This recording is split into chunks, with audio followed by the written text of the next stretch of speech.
We provide a supportive and positive learning experience in which members are empowered to develop communication and leadership skills, resulting in a greater self-confidence and personal growth. Our leadership statement. Leadership Speak is a premier club for experienced Toastmasters to become better self-derived leaders. We are an advanced club focused primarily on leadership development in everything we do. Our timer for today's meeting will be me, and I will be raising my virtual hands so that our speakers will be able to identify me. Our Toastmaster of the day, who would lead our meeting, is no other than Toastmaster Injiro. She is a project manager with a passion for transforming lives through training. She has been a Toastmaster since 2017 and has served in many leadership capacities. She has a lifelong learning with keen love for music, reading, and listening to music. Toastmasters and friends, help me welcome your Toastmaster of the day, Toastmaster Injiro. Thank you very much, Toastmaster Fabian, for that warm introduction. Good morning, good afternoon, and good evening to everyone here in this wonderful meeting for today, Leadership Speak, and particularly to our guests. I'm greeting you from the wonderful city of Abuja in Nigeria. And I'm saying a wonderful good afternoon to everyone here. Like I said, particularly to our guests, you are most welcome to Leadership Speak.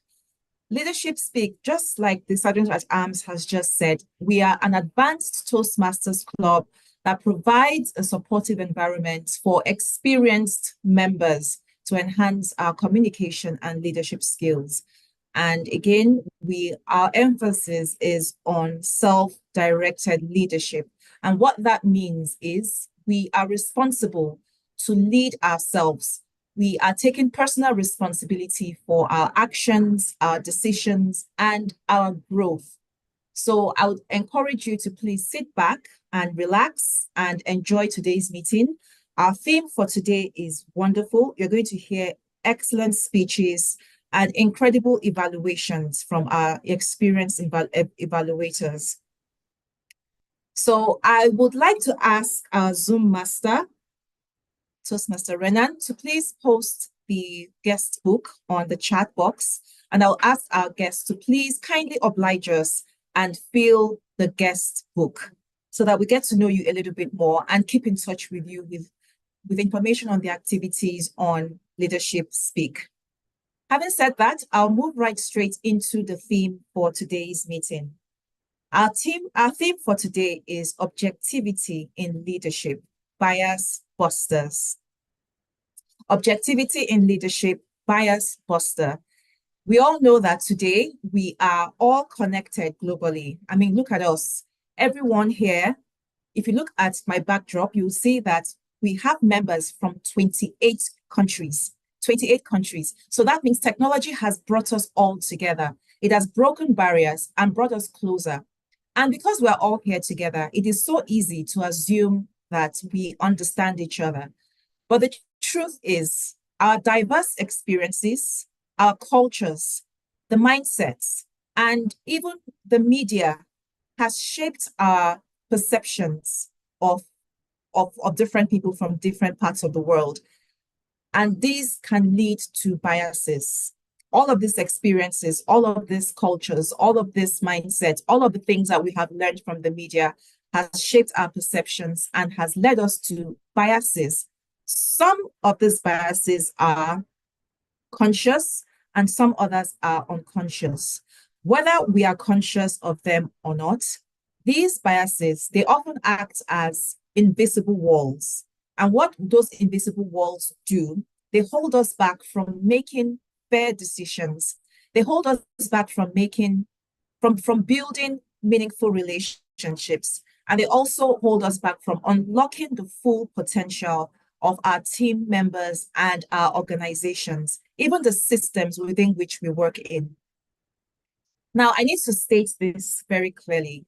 Biases or a bias isn't just a personal problem. It is a leadership challenge. And what I mean by that is because as leaders, we make decisions every day, decisions that influence not just ourselves, but also the people around us, the teams, and the systems that we oversee. So every now and then, biases creep into those decisions. So whether it's in hiring, whether we are hiring new staff or promoting, or even assigning tasks, it doesn't just inhibit progress, it undermines trust, stifles creativity, and chips away slowly at productivity. So that's why objectivity in leadership is so essential, because it's about stepping outside of our assumptions and the stereotypes that we have built in our minds and focusing on what is real. We have to learn how to make decisions based on facts, based on data, and based on the reality that is set before us so that we can make clear judgments. Objectivity ensures fairness and equity. It also fosters environments where people feel valued for their contributions rather than judged by stereotypes or personal preferences. I need to warn you all that staying objective is not easy. It requires a lot of self-awareness, focus, discipline, and even emotional intelligence. We have to learn how to manage our emotions and approach situations with empathy. It also calls for discipline. Discipline is the willingness to rely on evidence and to listen, even when it is uncomfortable. When leaders embrace objectivity, incredible things can happen. Teams perform better because they trust the process. Innovation arises. Innovation thrives because diverse perspectives are welcomed, not dismissed. And organizations grow stronger because decisions are rooted in clarity and fairness, not personal agendas. So today, I challenge us all to be leaders who see beyond the surface, who see beyond the stereotypes, who sees beyond what we've been told or what we have come to know. We need to be leaders who choose facts over assumptions and fairness over favoritism. By practicing objectivity, we don't just lead better, we create spaces where success isn't limited by bias, but fueled by possibility. Having said all of this, we look forward to having you all through to the end of the meeting because there are going to be lots of things you're going to learn from this session. We have an educational speaker who will be coming to talk to us about objectivity, understanding objectivity in leadership. It's going to be fully packed with tons of information and lots of nuggets and takeaways. If you look at the agenda, which has been posted in the chat, you will see that the next item is our toast. For some of you, this may be something new. You're coming from your various clubs, and we do things a bit different here in Leadership Speak. So I would like to call on the Toastmaster giving the toast for today. Please welcome Toastmaster Gweda. Toastmaster Gweda, if you're there, you have the virtual lectern. Thank you, Toastmaster of the day. There was a king who had one eye and one leg. He asked all the painters to draw a beautiful portrait of him, but none of them could. How could they? Since he had only one eye and one leg. Eventually, one of the painters was able to do just that. And he drew a classic picture of the king. It was a fantastic picture. that surprised everyone. The painter made a portrait in which the king was sitting on the horse, on the one leg side, holding his bow and aiming the arrow with his one eye closed. This is acceptance. And this folk tale depicts what a bias is: the action of allowing our personal opinions to influence our judgment. Biases influence our action every day. And as cognitive neuroscience researchers like to say, if you have a brain, then you are biased. That's why, as leaders, we cannot allow snap judgments to inform our decision-making. We have to remain objective. As leaders of leadership speak, let's remain present and aware of our biases so that we can correct them. As leaders of leadership speak, we need to remain vigilant. We need to remain curious, and we need to remain present in our interactions with one another in the pursuit of our common vision. As leader of leadership speaks, let us remain objective in our leadership. Fellow Toastmasters and welcome guests, please unmute yourself and raise your glass and join me in a toast to remaining objective in our leadership. Being objective in leadership. In our leadership. Thank you. Back to you, Toastmaster of the Day. That was amazing, Toastmaster Gweda. Thank you so much for that. Moving on swiftly, I will be calling on our timer for today. Fabian, can you just give us a brief overview of the role you are playing today as a timer? You have the floor. Good morning once again. As a timer, I will be timing all speeches according to the times in the agenda, and I will be displaying these times in our chat. I will also be displaying my backgrounds, my green, yellow, and red background according to the agenda. Back to you, Toastmaster of the Day. Amazing. Thank you so much for that, Toastmaster Fabian. Next, I'll be calling on our grammarian for today. Please welcome Leah Musunga.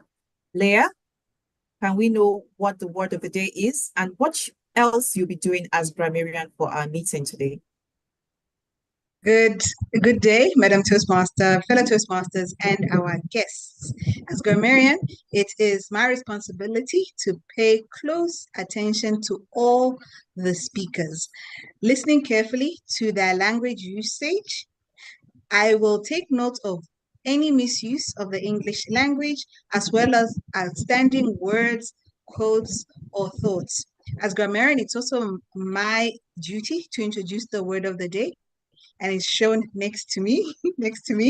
Our word of the day today is prejudice, and it means an unfavorable opinion or feeling formed beforehand or without knowledge, thought, or reason. And how to use that in a sentence is the newspaper article prejudiced the criminal case. I will then give my report when called to at the relevant time. Thank you. Back to you, Madam Toastmaster of the Day. Thank you very much, Leah. We look forward to your report. Thank you for the word of the day. So I will encourage every one of us to incorporate the word of the day into our speeches. For our guests, the guest book has been posted in the chat. Please fill the guest form so that we can get to know you a bit better and also get some feedback on how well we're doing so far. We would love to know you better. Now we are moving on to the educational speaker who will be a speech on objective leadership. The speaker aims to give us practical steps and help everyone, the audience, to understand objective leadership. I'd like us to please welcome to the podium Terence Ware. Terence, are you there, sir? Yes, I am right here. Hi, looking forward to hearing your speech. Everyone is looking forward to hearing your speech. So thank you, Ejura. Off you go. Thank you, Ejura. Fellow Toastmasters and invited welcomed guests. Let me just share my screen.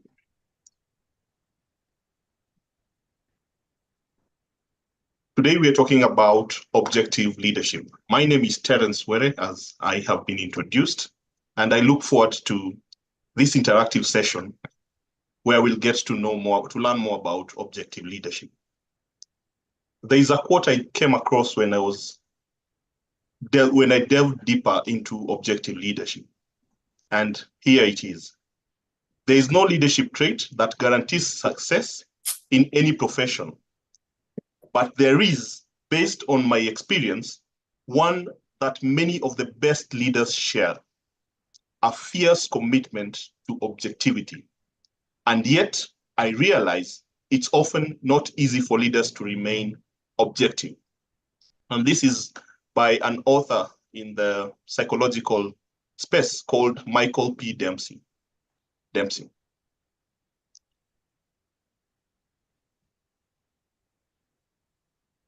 Today, I'm just curious to understand what you understand about objectivity. And just from the introduction by the Toastmaster of the day and from the toast, what do you think objective leadership is? And this is how we're going to go through this. We're going to have the definition, then we're going to look at why this is important to us as leaders and upcoming leaders. Then we're going to get to learn about the tools to cultivate objectivity. And of course, we're going to look at some of the common biases. Some have been mentioned in passing, and strategies to overcome them. And last but not least, the icing on the cake. We're going to look at some real-world examples of leaders who have shown or who have demonstrated objectivity in their leadership.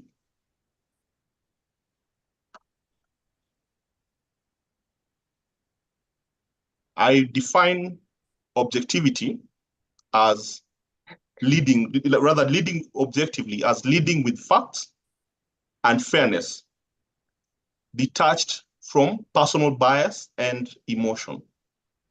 I'll get back to that definition. Such a leader who is objective and portrays or shows this trait is fair, transparent, and credible. He or she aligns their decisions and their mannerisms in the organization to the organizational values and aspirations.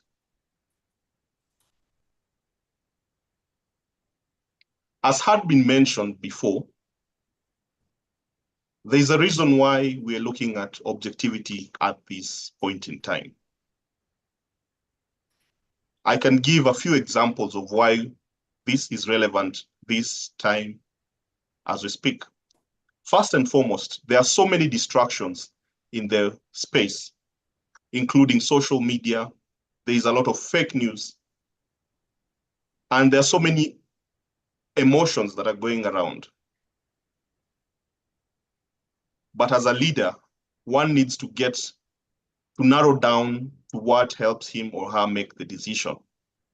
And that's where trust and credibility comes in. a leader who is objective or who is perceived as objective is trusted and is seen as credible because they don't rely on hearsay, they don't rely on their biases, but they rely on facts. And we'll get to see that about such leaders. In the same world, we are faced with a lot of data, as I said, and it becomes quite difficult for a leader to sift through. If and when a leader chooses the objective path, he or she opens the way to make better decisions. The same applies when handling conflict. From the face of it, someone may seem guilty, another person may seem innocent, but until we dive deep into the facts, we may never know what really happened. And that's where conflict resolution comes in. And another area I'm looking at is inclusivity. There are some experts in the room. I will maybe call upon them when I'll be asking a few questions about this. But they are experts in DEI, that is DEI standing for inclusivity, and anyway, I'll get back to that. It's about inclusivity, looking at making decisions or being an organization that does not have bias against, for instance, ladies or people who identify in a certain way, or people from a certain community, or people who profess a certain faith. So those different areas. And being inclusive, as had been mentioned, ensures that everyone in the organization feels valued, they feel part of the team, and they're able to help in the decision making. So embracing diversity and merit-based decisions instead of making decisions based on biases.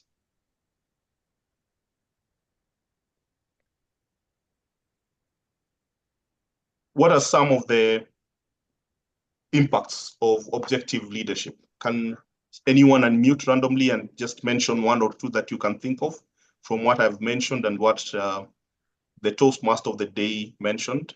Is there anything you can think of?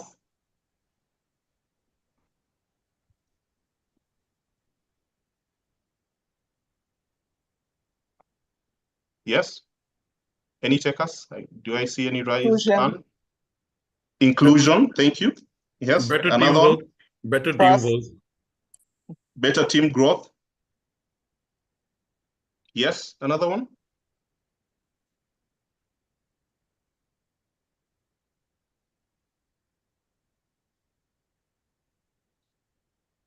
Trust.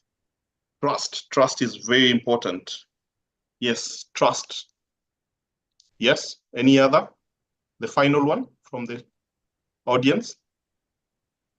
Goal setting. Believing ourselves. Goal setting and believing ourselves. Thank you for all those examples or all those instances you've shared.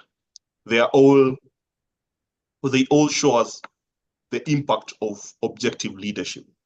I would go ahead and add that in terms of trust, it builds or it adds inclusivity and sound decisions. Okay? When a leader is perceived to be objective, all the decisions they make, as I mentioned earlier, are seen to come from a place of deeper thought, not just the biases that I'm going to mention. And of course, it has also been mentioned that, yes, we, as a person with a brain, it is expected that we all have our biases. So when we are perceived as leaders who are objective, then we are trusted. We are seen to be championing inclusivity and make sound decisions. And of course, these decisions require self-awareness, humility, and data. And another thing that has been also alluded to is that we get sustainable success and a positive culture. That has been mentioned about goal setting and trust, and also in terms of team, about something to do with building a team. From the onset, just from what I have mentioned and what your experience has been as a leader, how do you think we cultivate objectivity? Is there anyone who would want to take that question? I would give you a minute. How do you think, if you are in that position, how would you cultivate objective leadership? Or how would you cultivate objectivity? Yes. So being responsive. Yes, responsive. Appreciative. Appreciative. And empowering. And empowering. Thank you for that. That must be Ray. Thank you for that. Embracing diversity. Yes. Any other way? Using facts. Including others. Stay open to growth. Stay open to growth. Open to growth. Keep an open mind. Yes. That is open-mindedness. Setting a role model. Setting a, sorry? A role model. A role model. Or lead by example.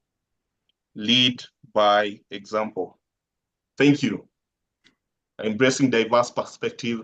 Yes, leading by example. That's what Ray was talking about. Thank you for all those great responses. From my perspective, okay, building capacity, ask questions. From my perspective, I had also considered self-awareness at EasySpeak.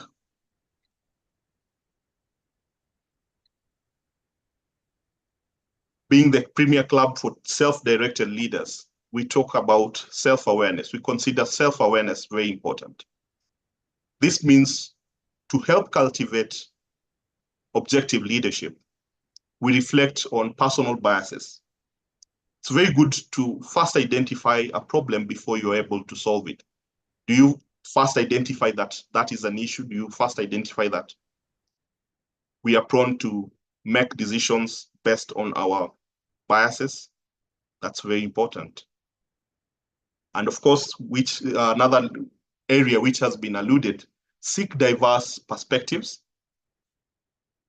Anytime there is a saying that goes, too many cooks spoil the broth.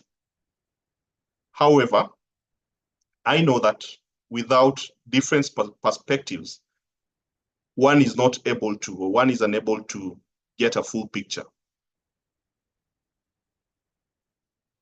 So seeking diverse perspectives adds value to whatever decision you're going to make.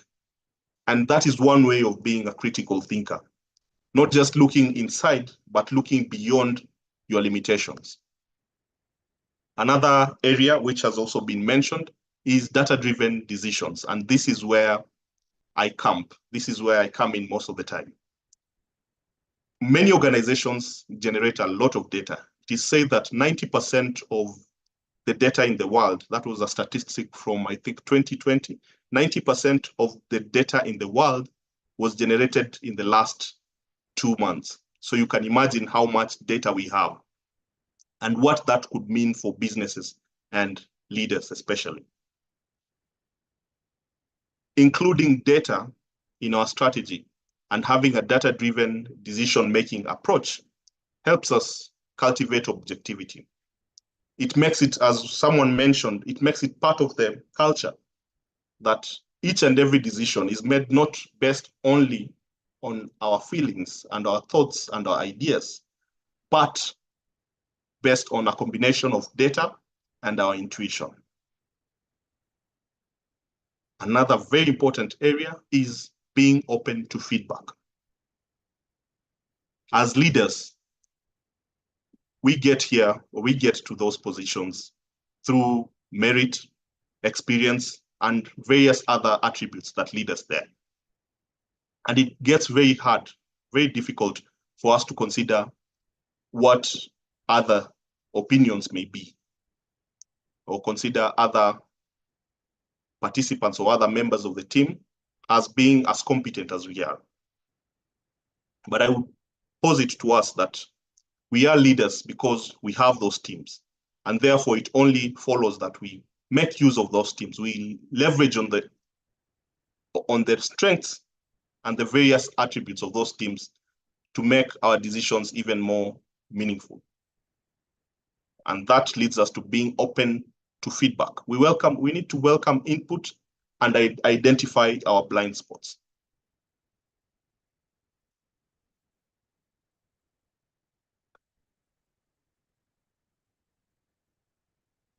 The following are some of the practical strategies for objective leadership. Establishing clear criteria. I will give you an example of my experience at Leadership Speak. When I first took the role of timekeeper,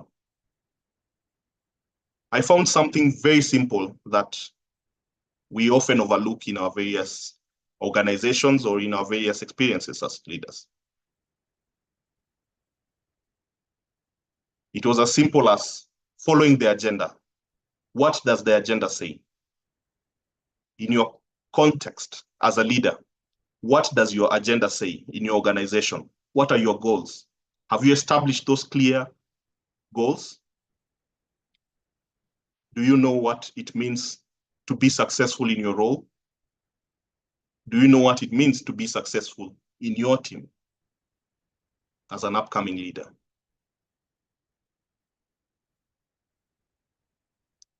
In that regard, it's important for leaders to set measurable KPIs, set SMART goals.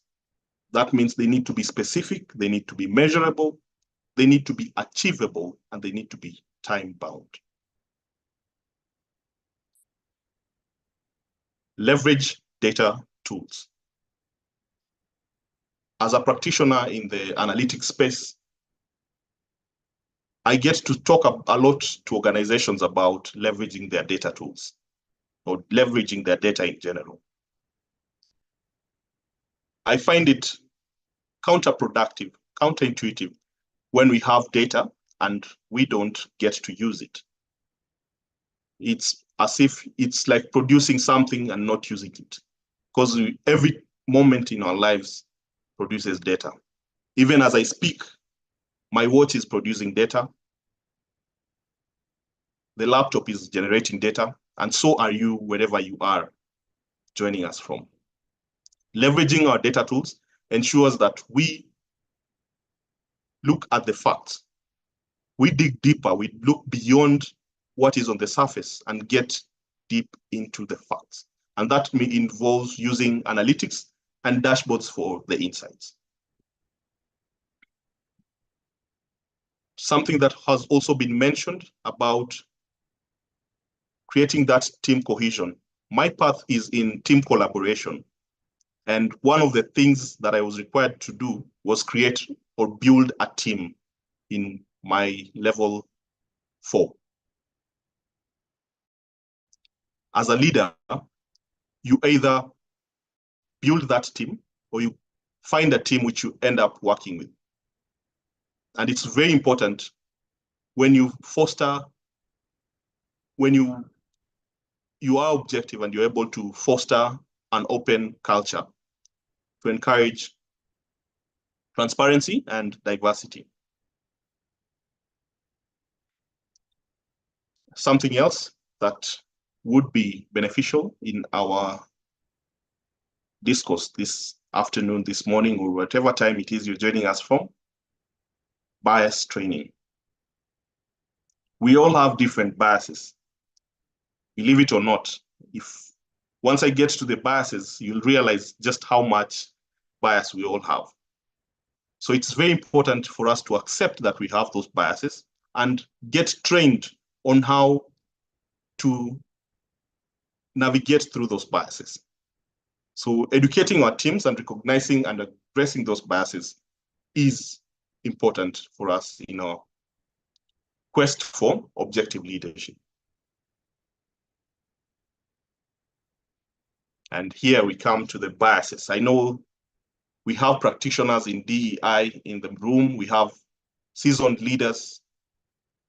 I will mention a few of the biases. I know there are so many others I will mention in passing, but these are some of the ones that are most common. Confirmation bias. This is when we seek information that tells us or agrees with what we are thinking about. For instance, today I woke up feeling like I like black. So anything that looks like black will be a yes for me. So seeking information that supports our beliefs. And anything else that would contradict that, if I see, for instance, if I say today there are so many Toyotas on the road, if I see any vehicle other than a Toyota, I tend to overlook or disregard that evidence. And this is quite common because just because facts do not agree with what we think is right or what we think works, does not mean that those facts are wrong. Those are facts.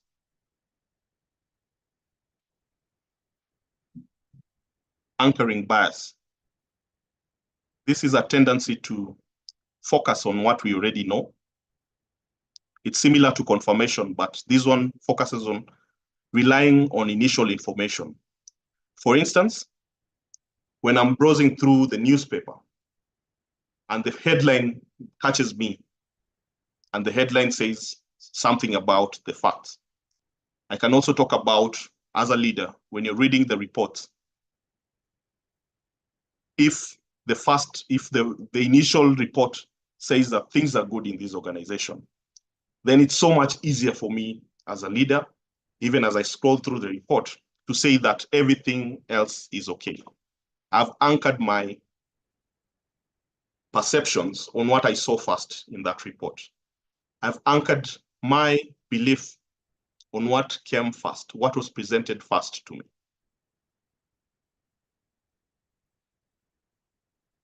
This is also similar to recency bias, which would state that I would focus on what is most recent. If I look at my reports, if I look at my people, and the most recent thing I remember from my encounter with a certain employee or a certain colleague was negative, then that ends up being what I go with. I focus on that. I prioritize on the most recent events. But that limits my experience, my relationship, and the possible value that I can get from this colleague had I dug deeper, had I gone beyond what was most recent. Similarity bias. This occurs in organizations and even outside, where we seek what is similar to us. You may see this in the form of an employee or a leader hiring mostly, if it is a male, he'll mostly hire male colleagues. If he's a female, you'll find him hiring mostly female colleagues, as an example, because they have similar traits. It could be about the gender. It could also be about the school they went to. If they all went to Yale, if I went to Yale and I find someone who went to Yale, and I have this kind of bias, I will find myself attracted to hiring or promoting such a person because of the similarity we share, the common ground. I know there are so many other biases that we experience, and There are several we can mention. Just make sure you please mention some in the chat as we continue. But an honorable mention is the ostrich. You know, the way the ostrich buries its head in the sand. It's a bias where instead of facing the facts, instead of looking at the painful reality, we tend to seek what is comfortable to us, or we tend to shy away from facing the facts. Yes, we are selling. Yes, the sales are good. But what does the customer say about us? Sales might be for the last period, but the relationship with the customer goes beyond just the sales. Are we burying our heads in the sand like the proverbial ostrich? That's a bias to look out for. I'm checking the chat to see if there are any other biases that have been mentioned. If you know of any other bias, please mention it. I will do that in passing. There's so many biases that if we were to list all of them, I believe it would be there are more than 10 biases that we can think about. Any other bias that you may think of? Apart from attribution bias. Attribution bias. That's where, you know, when we make a mistake, you know, we rationalize, you know, but if someone else makes a mistake, we blame them. Yes. So as you said earlier, awareness is very important to offset attribution bias, to apply the golden rule. Yes. And I know I'm always struggling with it.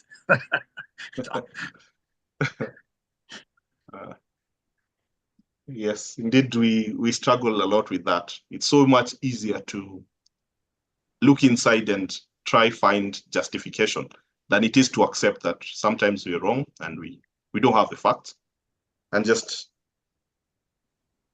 find a way to get through to the truth. Thank you, Ray. Any other bias that you are aware of that I might have mentioned in passing or might have not mentioned altogether?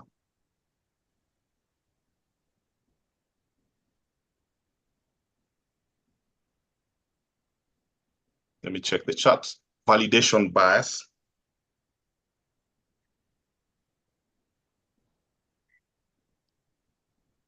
Overconfident bias, where we think we are overconfident in our own abilities vis-a-vis others. Yes, overconfidence bias. And also affinity bias, among others.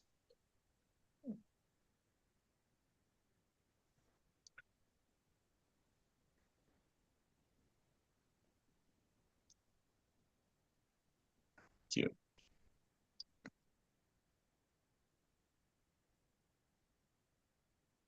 Thank you. I will pause at this moment. I'll pause the sharing.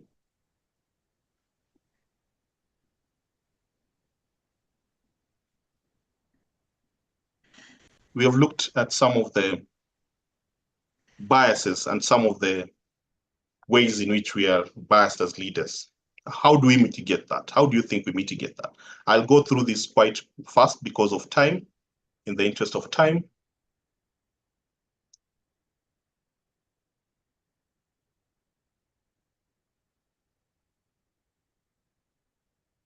As mentioned by Ray, for example, when you're talking about attribution bias, we need to cultivate awareness on the same.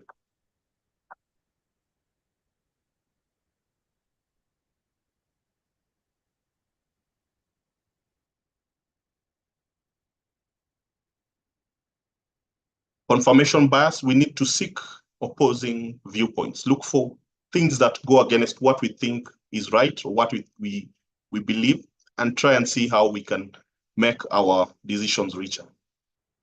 To avoid anchoring, we can delay our judgments until we have the full information. And then, of course, the recency bias.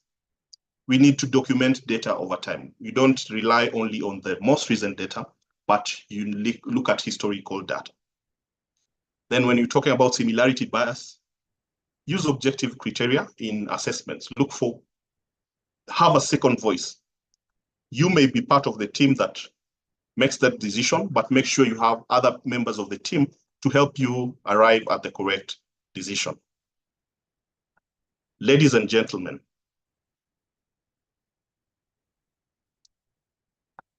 in the interest of time, I will invite the Toastmaster of the day and invite any questions to be addressed in the chat, and I will handle them.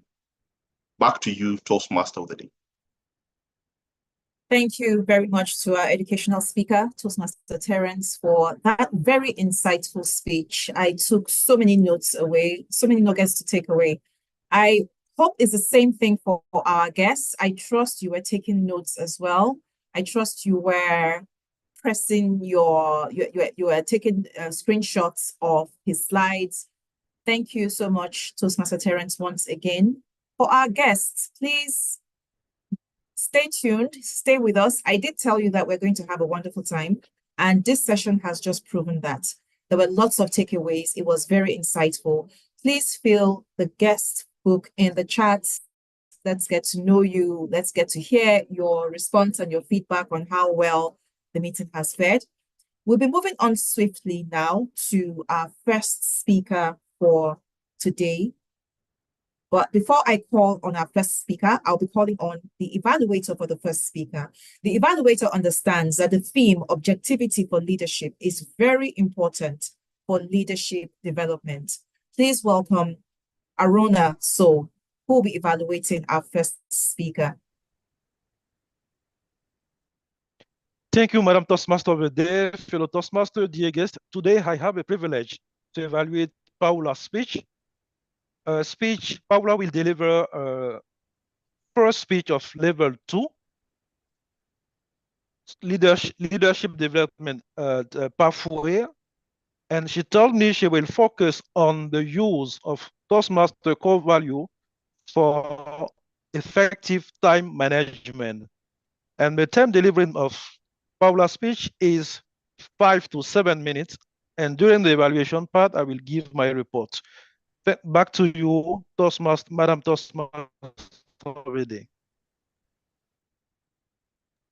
Thank you very much, Arona. We're going to be hearing from our first speaker, Toastmaster Paula, who believes that time management is a necessary skill for any self-directed leader.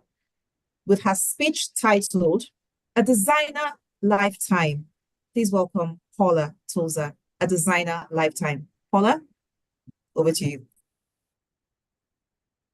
What time is it? It's a question we ask daily, often without thinking.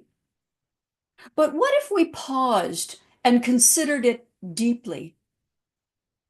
In the grand tapestry of existence, our lifetime is the thread with which we weave our story. As self-directed leaders, each moment is a choice in designing our life. My fellow Toastmasters and most welcome guests, how do you design yours? Now, when I began this project, I was presented with a challenge: how to present a topic that's been covered many times in a manner that leaders could appreciate.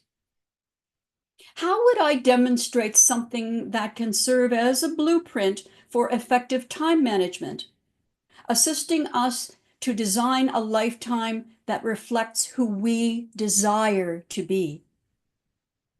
How could I rise to meet this challenge with respect, integrity, service, and excellence, using our Toastmasters core values? I'd like to share some thoughts about how we can integrate our shared core values in a way that perhaps will inspire you as you design the best time of your life. Respecting time begins with setting boundaries, and defining what truly matters to us. Our time is finite, and to design a meaningful life, we must protect it, just as we protect any valuable resource. In Toastmasters, we respect each other's time by adhering to speaking limits. When we design our moments to fit within our allotted time, we respect the flow of the meeting and what we've come together to achieve. Respecting time is the first step in building a designer life. It shows that we value our goals and the goals of our fellow members. Integrity. It's the cornerstone of a well-designed lifetime. It's about making choices that are true to who we are and that reflect what we value. Choices that fulfill us, contribute to our growth, and align with our long-term vision. Now, I invite you to consider this. As a leader, are you investing your time in ways that align with your professional and personal aspirations? For example, when I engage in contemplative writing, a unique form of journaling that I've created, I'm addressing my messes by confronting and cleaning up any unconscious prejudices or biases that may arise to the best of my ability. Now, this practice makes space to put my thoughts in a thoughtful order. And in Toastmasters, we demonstrate integrity by preparing thoroughly and showing up and honoring our commitment to deliver meaningful messages by designing moments that resonate with objectivity on the last shelf, yeah? and authenticity. Now, as I see it, a well-designed lifetime includes time given in service to others. Service is an investment in relationships, in community, and in creating value beyond ourselves. Now, this can directly translate to writing and delivering speeches, because you must serve to understand its value, right? Now, in Toastmasters, we also serve one another through constructive feedback, mentorship, and by our presence, helping each other to stretch beyond our current parameters. When we apply the values of Toastmasters to our roles, we invest in the experiences of our fellow members. Service-oriented time design goes beyond personal satisfaction. It builds connections and leaves a positive impact. Sharing a 100-year-old legacy of providing a supportive and positive learning experience is time well invested. Excellence in time management is about crafting a lifetime that reflects the highest standards of quality. It's not about filling every moment with productivity, but rather about making each moment vibrant with meaning. As I see it, designing an excellent life means focusing on your personal excellence, my personal excellence, and choosing to engage fully in every experience. In Toastmasters, we embody excellence by delivering speeches that respect the audience's time with well-prepared, thoughtful content that overflows with novel ideas designed to leave the audience with a lasting impression. That's the challenge. A designer lifetime is one where excellent communication is our prime directive, where we as leaders savor each experience and constantly refine how we spend and how we share our time. In Toastmasters, we agree to rise, to respect time, to live with integrity, to serve others, and to pursue excellence. Designing a lifetime is about aligning our actions with what we value in a manner that reflects the very best of who we are. Now, as my stage time draws to a close, I'm grateful to you for sharing your time with me today. And I invite you to consider how you can apply these timeless values to your precious time in your unique way. And it's always the perfect time to begin. Honorable Toastmaster. Wow, Paula, thank you so much. Thank you. That was a very unique perspective on time management. That was amazing. It was brilliant. Thank you. I can honestly tell you that I can't wait to go back to watch the recorded, to watch the replay, to take even more notes. Everyone is on fire today. I've been taking notes vigorously from our speeches. I hope you're doing the same thing, guests. It's been interesting so far. And we are moving on now to our second speaker. But before we, thank you to everyone who is, yes, thank you, Sandra, and thank you, Terence, for your inputs in the chat box. Thank you for the feedback we're getting on the speeches. It's been, like I said, it's been incredible so far. And four more speeches to go. I can't wait to hear what others have to say. Right, so before we move on to our next speaker, I'll be calling on the next evaluator. The evaluator for our next speaker believes that this theme of today's meeting is very important because it will promote inclusivity and, diversity and inclusion. Next evaluator is Toastmaster Nthati. Toastmaster Nthati, let's hear from you, ma'am.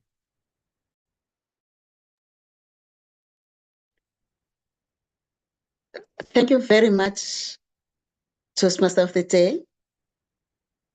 I'll be evaluating Luciano, who will be presenting a speech under the Pathway Leadership Development Level 2, Project 1. The objective of this speech is for Luciano to identify his primary leadership style or styles and the purpose, that's the objective of the project. But the purpose of the speech is for him to share some aspects of his primary leadership style or styles, or to discuss leadership styles in general. He requested me to focus the evaluation on the following. 1, the clarity of his spoken language. 2, vocal variety. 3, the speech content. Back to you, Madam. Thank you very much, Thati. Our next speaker believes that in order to lead yourself, you have to first, our next speaker believes that in order to lead others, you have to know how to lead yourself. And to lead yourself, you have to know your leadership style. With his speech titled, Your Blueprint, please welcome Luciano Jao. Your Blueprint. Luciano, you have the. Thank you, Madam Toastmasters. Leadership is the ability to influence people to take action. However, you cannot influence anyone if you cannot lead yourself. Do you lead yourself? Take a second. Do you lead yourself?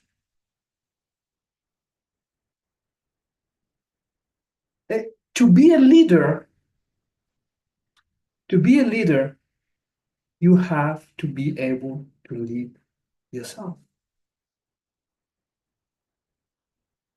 And in order to lead yourself, you need to know what are the qualities of a leader? What does it take to lead? Because if you want to lead others, first you lead yourself. And to lead yourself, you need to know what are the requirements to be a leader. That's extremely important. John Maxwell defines leadership as the ability to influence. No prejudice to his definition, but I looked at it and I said, you need to influence someone to take action. Because you influence a person, if the person doesn't take action, at the end of the day, the outcome is still the same. There's no difference. So that's extremely important. You need to influence people in order to take action. And when you influence, in order for you to be able to influence, you need to know yourself. Who are you? What are your leadership styles? Toastmasters helps us to define that. There are multiple leadership styles. You can go and do a test, and Toastmasters has about 8 leadership styles, where you have the bureaucratic leader, you have the authoritative leader, you have the innovative leader, and you have the pace-setting leader. You also have the democratic leader, affiliative leader, the coaching, and the heuristic leader. I did that, and I identified what are my leadership styles. Do you know what are yours within these 8 leadership styles that Toastmaster has? I know mine. And actually, I don't have 1. I don't have 2. I don't have 3. I have 4. Those are the leadership styles that I identify myself with. And funny thing, while I was observing, from the 4 leadership styles that I identify myself with, there's only a small difference among them when it comes to the scoring.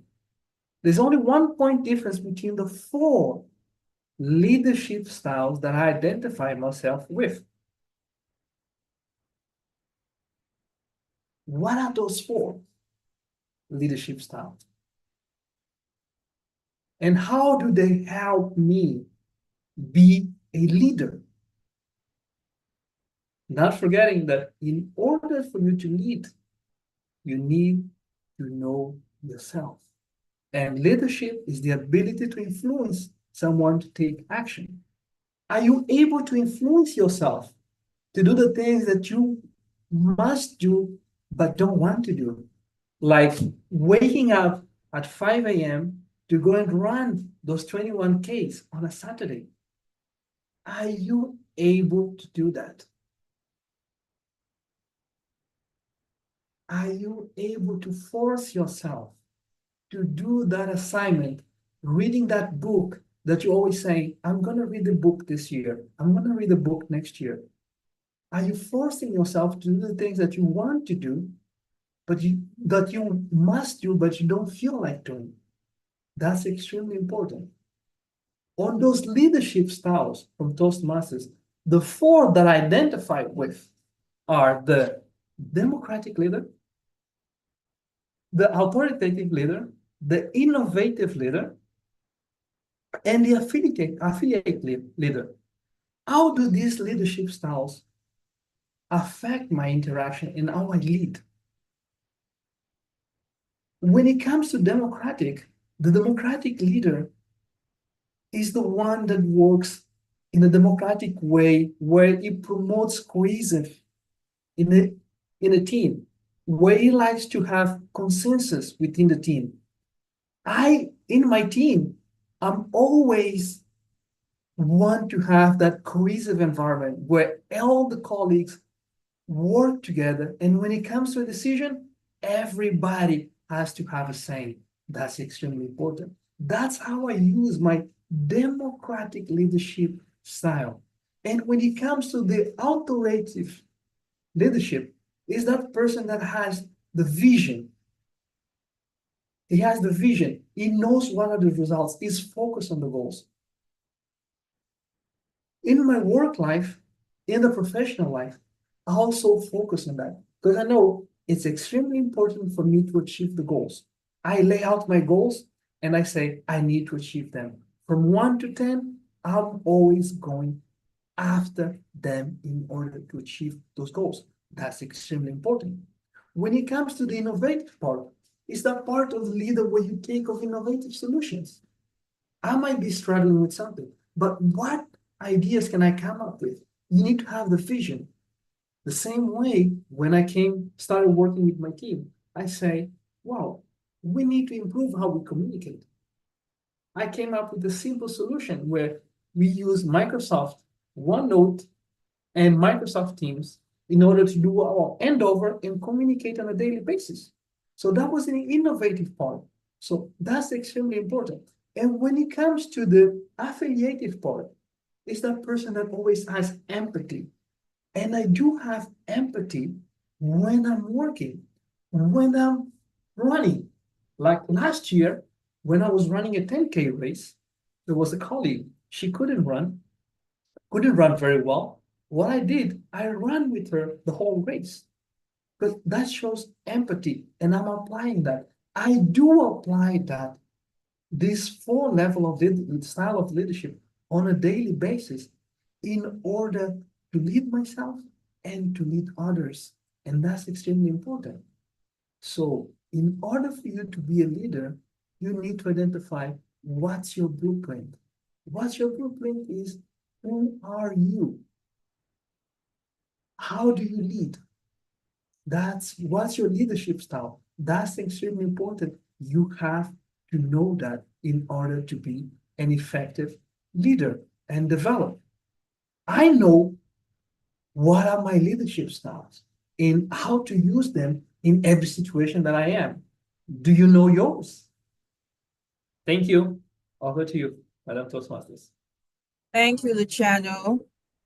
As a member of Leadership Speak, I definitely do know my leadership style.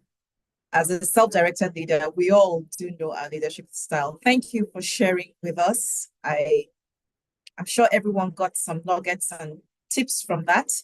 Thank you, thank you, thank you. Now for our next speaker, if you take a look at the agenda, you will see that our next speaker is the person of Alvin Abra, but there has been a swap. So the third speaker is now our 5th speaker, and our 5th speaker is now the 3rd speaker. So those 2 speakers have been swapped, and I'll be calling now on the 3rd speaker to deliver her speech. But before then, I would like to call on her evaluator.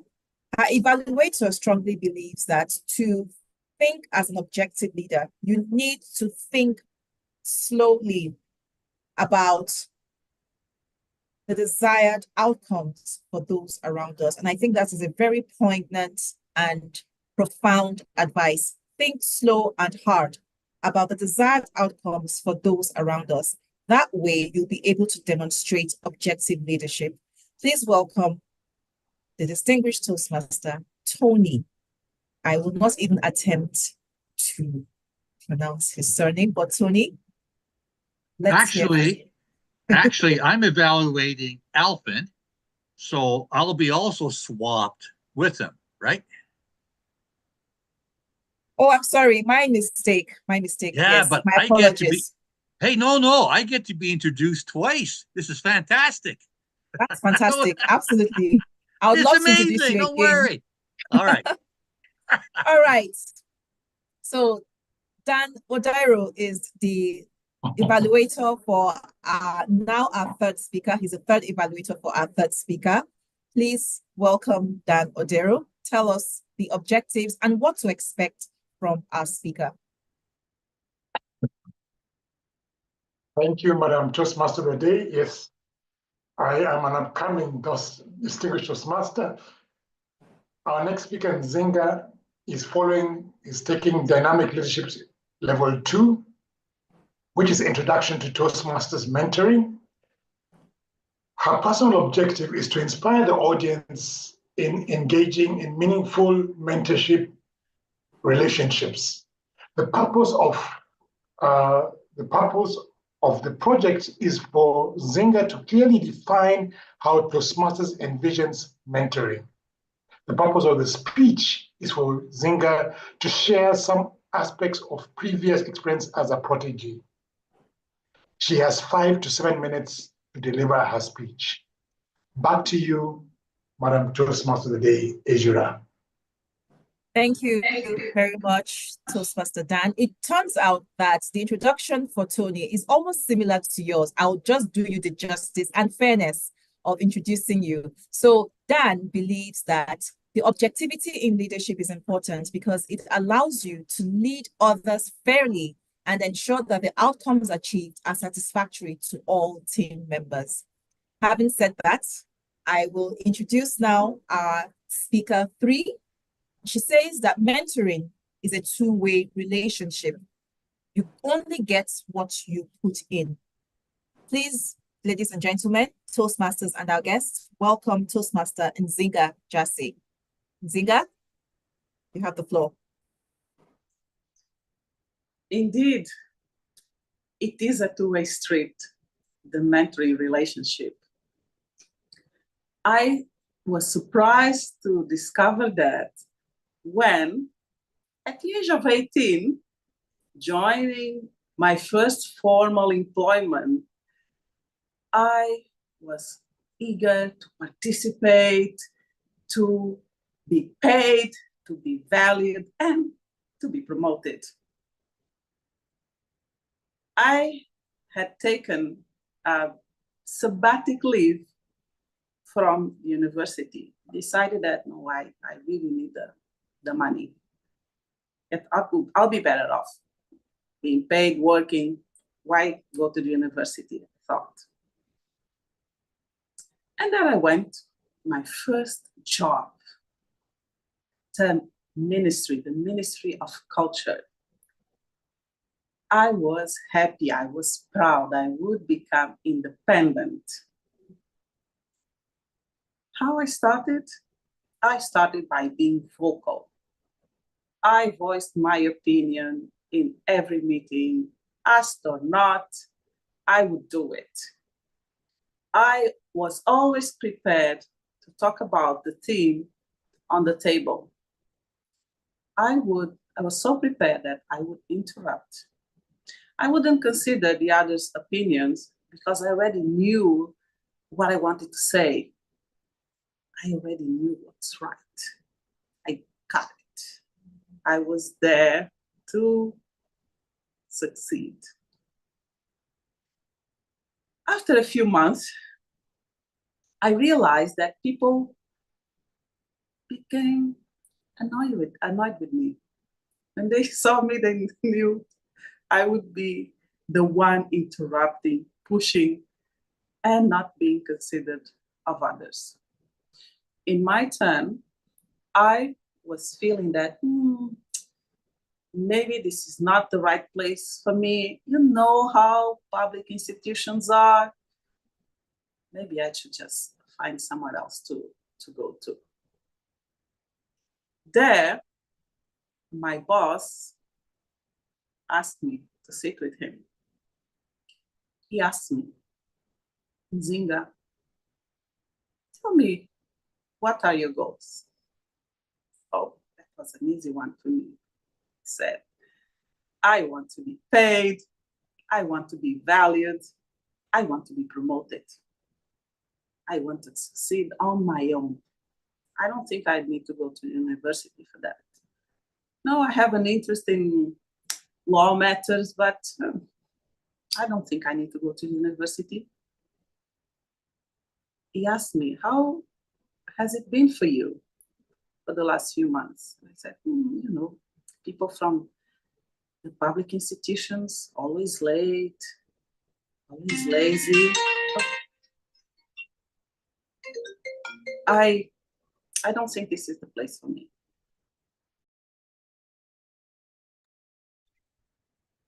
Hello? I think I'll go find somewhere else to work.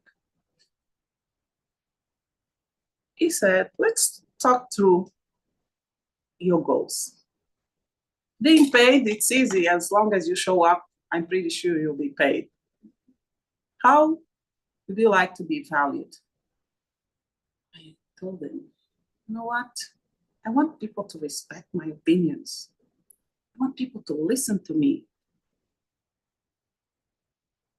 He said, it's interesting. Do you feel you do the same with others? I couldn't answer that. I paused and realized I understood, but he didn't tell me. But I heard from others. I kept interrupting people, not listening to them. He said, if you move, if you go somewhere else, you probably face the same challenges. Think about how you can change that. And we had a sheet of paper, and we're actually working on small steps to do that. I would go ask people, talk to people, ask for their opinions, because that was a goal. That was a step in our sheet of paper. I changed the way I engage with people because of small steps like this. We established at weekly meetings, understanding what I could do to achieve my goals. This is where eventually I considered going back to the university and finish my degree. Many years after, I joined Toastmasters and learned about the formal mentoring relationship. I thought, oh, I had a mentor 10 years ago. I didn't even know that. I knew that it had changed my life. It helped me in my professional and personal life. In summary, to benefit from a mentoring relationship, my dear friends, consider what you should put into that mentoring relationship. Listening. Understand that your biases can stop you from being heard, from being valued, from being promoted. It is a two-way street, indeed. The mentor is not there to command you. You, as a mentee, also have the responsibility to own your growth, your development. Over to you, Toastmaster of the Day. Oh, Nzinga, that was so good. Thank you for reminding us on the importance of mentoring, and more importantly, the fact that it is a two-way street. We have, as mentees, have the responsibility to pursue our growth, have our goals, so that we know how to interact with our mentor and achieve those goals. Thank you so much for reminding us. And it also helped me to realize that even to become an objective leader, we often need mentorship, because our mentors could actually serve as accountability partners to let us know, to help us see the things that we cannot see, to help us in our blind spots when we are being biased or prejudiced. So thank you once more, Nzinga, for that wonderful speech. Now we're moving on to our fourth speaker. But before I call on our fourth speaker, I will, of course, call on the evaluator. Our guests, I hope you're still here. I hope you're still having a wonderful time. If you have noticed, every single speaker, everyone, all the speakers, the evaluators, they all have something to say about the theme of the meeting. And they each bring their own unique perspective on what objectivity in leadership is. I do trust that you're taking notes. I trust that you are gaining so much from this, as much as I am. And God knows I've been writing so much. My notepad is filled up. I've been taking so many notes. Thank you for staying with us. I hope to see you at the end of this meeting. Now I'll be calling on the evaluator for our fourth speaker. Our evaluator believes that a leader's decision based on objectivity are mostly balanced and judicious. That's exactly what Paramjit thinks about objectivity in leadership. So we'll be hearing about the speech objectives for our fourth speaker. Over to you, Paramjit. Thank you very much, Toastmaster Ejora. Today, Lydia is presenting a speech from her Level 3 Dynamic Leadership Project 1, Negotiate the Best Outcome. And the purpose of the project is for the member to learn about different types of negotiation and the strategies that can be used while negotiating. The purpose of this speech is for the member to share some aspect of a past or future negotiation in his or her life. She has also asked me to have a close look on her pauses and Zoom presence. Over to you, Toastmaster of the Day. Thank you very much, Toastmaster Paramjit. Our fourth speaker for today, Lydia, believes that whatever you do, take action. We'll be hearing more about that in her speech titled, Take Action. Lydia Wanjiku, take action. You have the floor.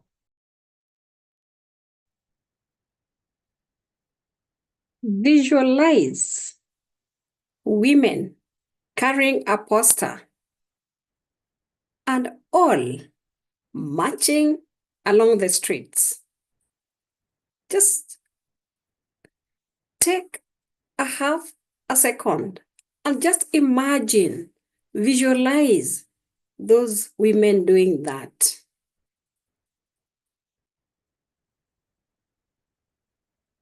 Thank you.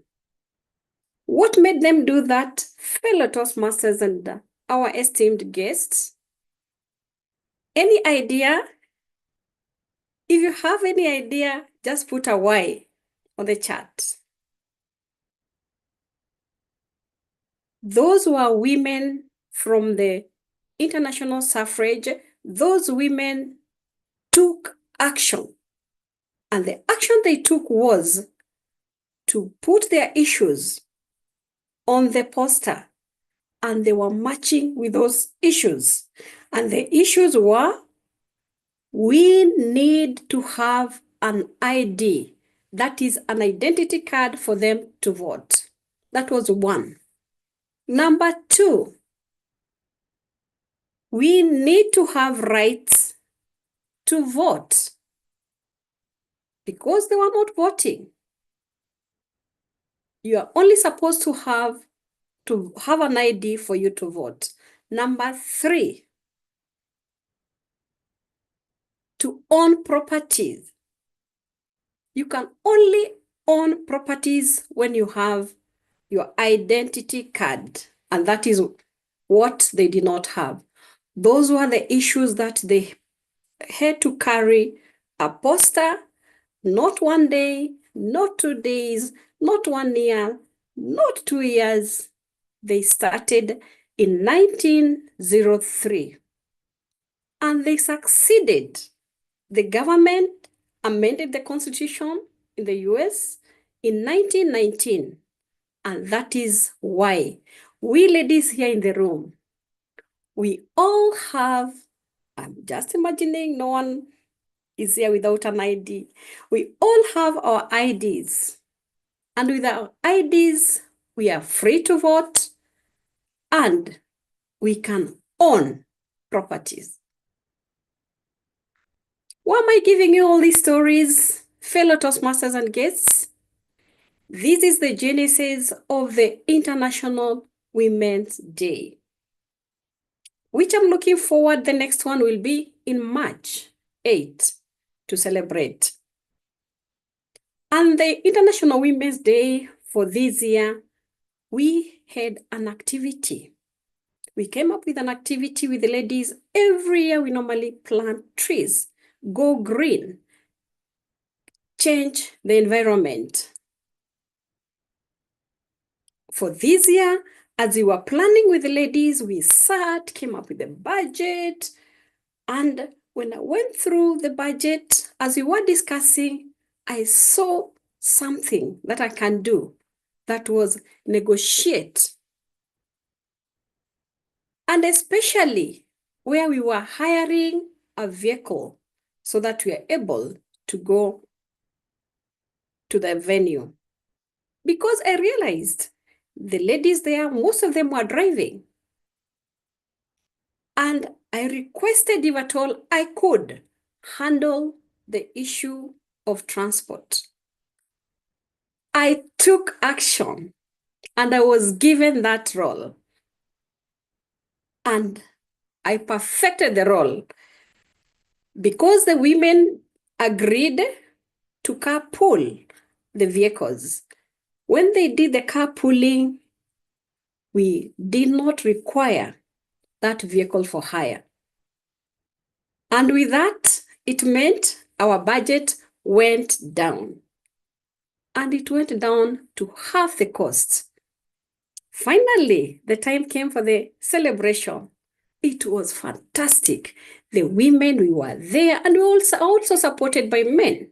And we had a wonderful day of tree planting, going green, sending the message to the others on how to take good care of our environment.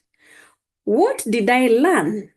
The key takeaway was, when there's an opportunity, take action, and that action will go a long way. Number 2, I learned everything is negotiable. And never fear to negotiate. It doesn't matter how small it is, but it makes a difference. Number 3, from the action I took, the celebration was seamless. And everyone felt involved because the money they would have spent, it was saved to be utilized next year.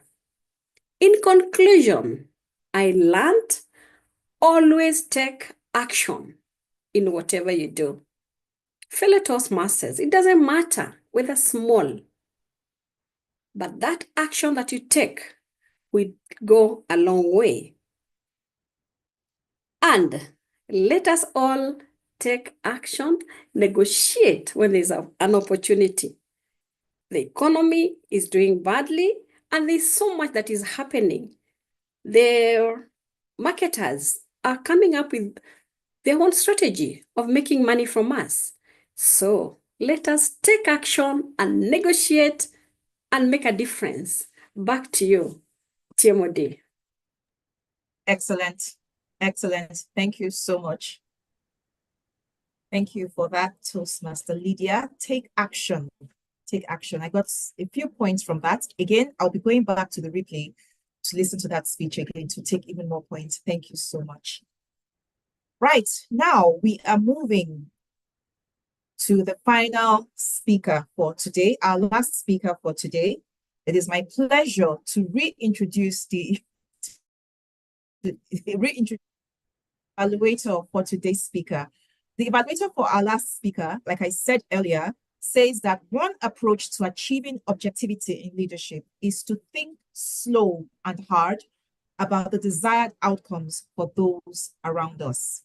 Please welcome back again the distinguished Toastmaster, Tony Ratchett. I'm so sorry for murdering your surname. So sorry. No problem.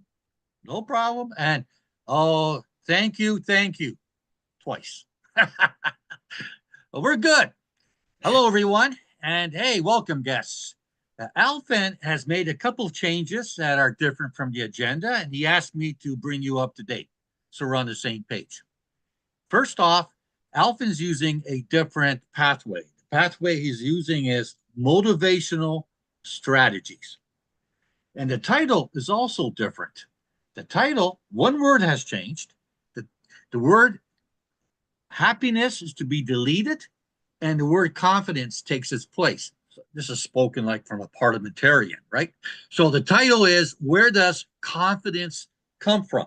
And the purpose of the speech is to identify a defined purpose. So Alvin's challenge is to construct a speech that actually builds on a specific purpose for us, the audience. And he has asked me to watch out for this. So our job together is to do feedback. My job is to evaluate, of course. Your job is to do a feedback for Alvin. That's what he's looking for. And the defined purpose is Alvin's challenge, which I'm sure he's going to achieve, is call to action. Will Alvin deliver on that defined purpose of called to action? So where does confidence come from? Providing a great presentation, which Alvin is about to do. So it's all yours. Let it rip. What an introduction, Tony. Thank you so much for that. Our final speaker for today is the Past Division I Director in District 87. And he has a goal always when he speaks to inspire his audience. Please, everyone, with a speech titled, Where Does Happiness Come From? Where does happiness come from? Toastmaster Alvin Abraham. Toastmaster Alvin, you have the floor. Thank you. Actually, the title is Where Does Confidence Come From? Confidence. When I look at the speakers today, and back under that time, when I see speakers in Toastmasters were very confident. And I wonder how to become confident like them. As a student of public speaking, I read books, I listen to podcasts, watching YouTube videos from influencers, and I thought I have everything to become confident. But I didn't. When I was on the stage, I was still shaking. And how about you, fellow Toastmasters? What is your definition of confidence? Could you please write in the chat box, what is your definition about confidence? For me, as a banker, my definition of confidence is a trust when I work with my clients. And then self-confidence means the trust to myself. When I have trust to my client, what does it mean? For me, it means my clients have to have a good historical. It means that he's never failed to pay back the loan. His business is successful. And for me, I take that definition. I have to have a good history as well. So it comes to one word for me. Confidence comes from practice. With practice and practice and practice, I know on which part I still have to develop. What is my strength and how to deal with situations. All right, practice. So I have to practice. And there is an excuse. How to practice? Where can I find my audience? Tell Toastmasters, we are here in our meeting. And I believe this is not your first club. Toastmaster is a media when you can practice and you will have your feedback. All right, but what if you are very shy? You don't even have the brave to speak in the Toastmaster meeting. Fair enough. You can start to talk with your wife, with your siblings, with your mother. Just one-on-one communication, right? The key is practice. But what if you are too shy, even you don't have time to talk with your wife or with your coworkers? The answer is someone on the mirror, yourself. You can practice to talk with yourself. And how to do that? You can talk to the mirror or use your phone. Record yourself for around 10 minutes, 5 minutes, whatever time you feel comfortable. Do it every day. And then after you feel comfortable enough, you can talk with stranger, find security, and then you will be more confident talking in Toastmaster meeting. And then finally, it is your time to speak in front of thousands audience. Fellow Toastmasters, now you are on fire. You know how to do. You know how to practice to increase your confidence. You will practice every day. But the fire is not every day. For me, on Monday, I am so excited. Tuesday, I still confident, I still excited. But on Wednesday, the traffic is so bad. The worst traffic on the world at that day. I take 2 hours to office. And then I feel, I will skip today. I don't have that energy. All right. So then there is tomorrow, still another event. Someone stepped my foot, I feel bad, and the lunch, the meal comes late. I'm so upset today. I will skip it for today. And the next moment I know I skip practice for 1 year. Fellow Toastmasters, ladies and gentlemen, it is easy to practice to deliver your habit when you are on fire. But when you are not on the right mood, that is the real challenge. That is the truth of yourself. If you are able to still deliver your speech, to still deliver your habit, even though you are not feeling good enough, you are sick, you feel too lazy, you don't have energy, but still deliver it, no matter how good or how bad it is, that is the key that you will be growing. So if you want to become confident, I want you to practice speaking every day. You can start with yourself. Take your phone, record 1 minute, 2 minutes every day. And do it every day. No matter how lazy or how tired you are, please just take your phone, record yourself, and you will have more confidence day by day by day. And as a leader, confidence is the key, because how can we lead others if I'm not confident with myself? And confidence, there is no limit to that. You can increase your confidence unlimited.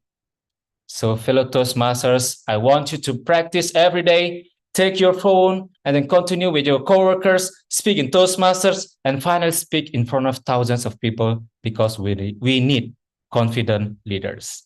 Back to you, Toastmaster of the Day. Indeed, we do need confident leaders. Thank you for that charge. If you want to be confident, practice every day. No matter how you feel, no matter how lazy you are, no matter how sick you are, practice, practice, practice, and that leads to confidence. Thank you very much, Toastmaster Alpin, for that wonderful speech. And that's it. It's a wrap. We have come to the end of the prepared speech segment. Now I will be calling on the timer to please post the timing reports for the speakers. I see that you've been doing it for a while, but I would like a comprehensive list. I'd like a list of every speaker and the time they have used.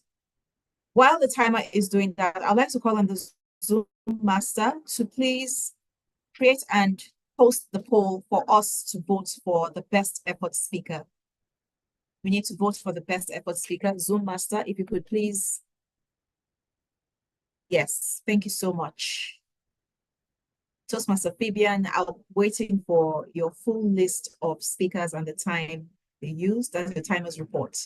So kindly vote for the best effort speaker, the speech that spoke to you the most, the one you are really impressed with, the one you have more commendations for.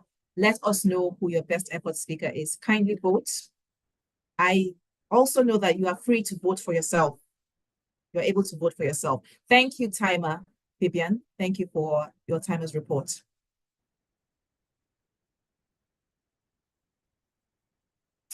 Okay, so we will now be moving to our evaluation segments, and I'll be introducing our evaluator, our general evaluator for today. She's a member of Leadership Speak. She has grown in objectivity in leadership, and she has busted the bias. She'll lead the general evaluation segments with her extremely competent and experienced team of evaluators, where an evaluation is about learning and not judging. Evaluation is about learning and not judging. Please welcome the distinguished Toastmaster, Anna Schmitz. Anna, there you are. Can I just change my background, please? Okay. So take it away.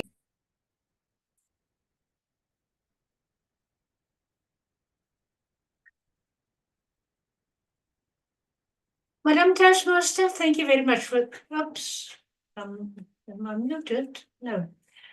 Madam Toastmaster, thank you very much for the introduction. Good morning, good afternoon, good evening, Toastmaster guests and visitors. I am Hannah, your general evaluator, and I shall conduct the evaluation section for this meeting. But before I start, I know Ijura has repeated it more than once, but I will also do so. Our guests and visitors, I'm confident you have enjoyed the speeches so far. Our guest book will be posted in the chat again, and I request you to complete it and add your comments. We shall connect with you soonest. I have an extremely competent and experienced team of evaluators to assist me. They will give exemplary and unbiased evaluations of the well-prepared speeches of our seasoned speakers. Evaluations are indeed the backbone. They are a fundamental part of the learning process and personal growth and development and developing critical thinking. Gerda, she raised the toast for the theme, and I call on her evaluator, Jyoti. Over to you, Jyoti. Thank you very much, General Evaluator. The toast. Gerda, congratulations. What did I really like about your speech? You started the toast with a very engaging story that grabbed the audience attention, because we always say everything we speak here relates to the audience. It's for the listeners. So that was a bingo point there. You captured their own. You also had a call to action where you emphasized camaraderie at the end of your speech, your toast, that gave a sense of unity and purpose. Third, you aligned your speech relevant to the theme itself. If I may suggest few things which I observed. I thought you were seated and your eye tracking kept moving to your left. I wish you were standing up while delivering a formal speech with the glass raised up here. That I felt was distracting, along with the virtual background, which felt like I was looking at everything that was at the back, the little picture, the little box over there. Would you consider using a neutral background? It was a little distracting for me. Now we talk about critical thinking and the flow itself. That being said, if you had connected the story with a bridge statement that says like the leaders there, how do you think we rise above biases? that would have added more information and more effectively would have brought out the message as well. In summary, I think what I would have liked to see is virtual presence, because the background was really distracting, to be able to stand up. What I really liked was that you had a great story and you stuck to the theme. That was very well done. Moving forward, I'm sure this will be considered. Thank you, and over to the G. Yaji, thank you very much. Indeed, it was a clear message, and as you mentioned, you noted what Derek did well, and you also gave us some recommendations and suggestions. You have listened very carefully and without bias. At the end, with Gerda's toast, we usually only use 3 words. Here's to what and that. And with Gerda, I think she used 1, 2, 3, 4, 5, 6 words. Next time, cut it down to 3 words. Now we come to an exceptionally very interesting evaluation. And that is the one for our Toastmaster of the day, Ijura. And she will be evaluated by Yuseli. Over to you, Yuseli. Thank you, Madam General Evaluator, Toastmaster Ijura. Congratulations for a well-prepared, well-organized meeting. I see that the WhatsApp group was created ahead of time to encourage communication between the role players. Congratulations for that. And during all the meeting, you were a great facilitator. In your introduction, you greet the audience and you greet the guests, and you had a well-prepared introduction with a lot of information on the theme of the meeting that showed us that you really understand the theme that you came with. Of course, it was your choice, but you were well prepared, a lot of information, a lot of takeaway for the audience. And the other thing that you stayed focused on the speakers so that you can wrap up after all the speakers' presentation. That was great. And as well, you were focused as well on the WhatsApp group, because when the change happened, you make it smooth that the audience, we didn't really feel the changes. So you stay connected with the role players via the WhatsApp group. Congratulations for that. You were at ease.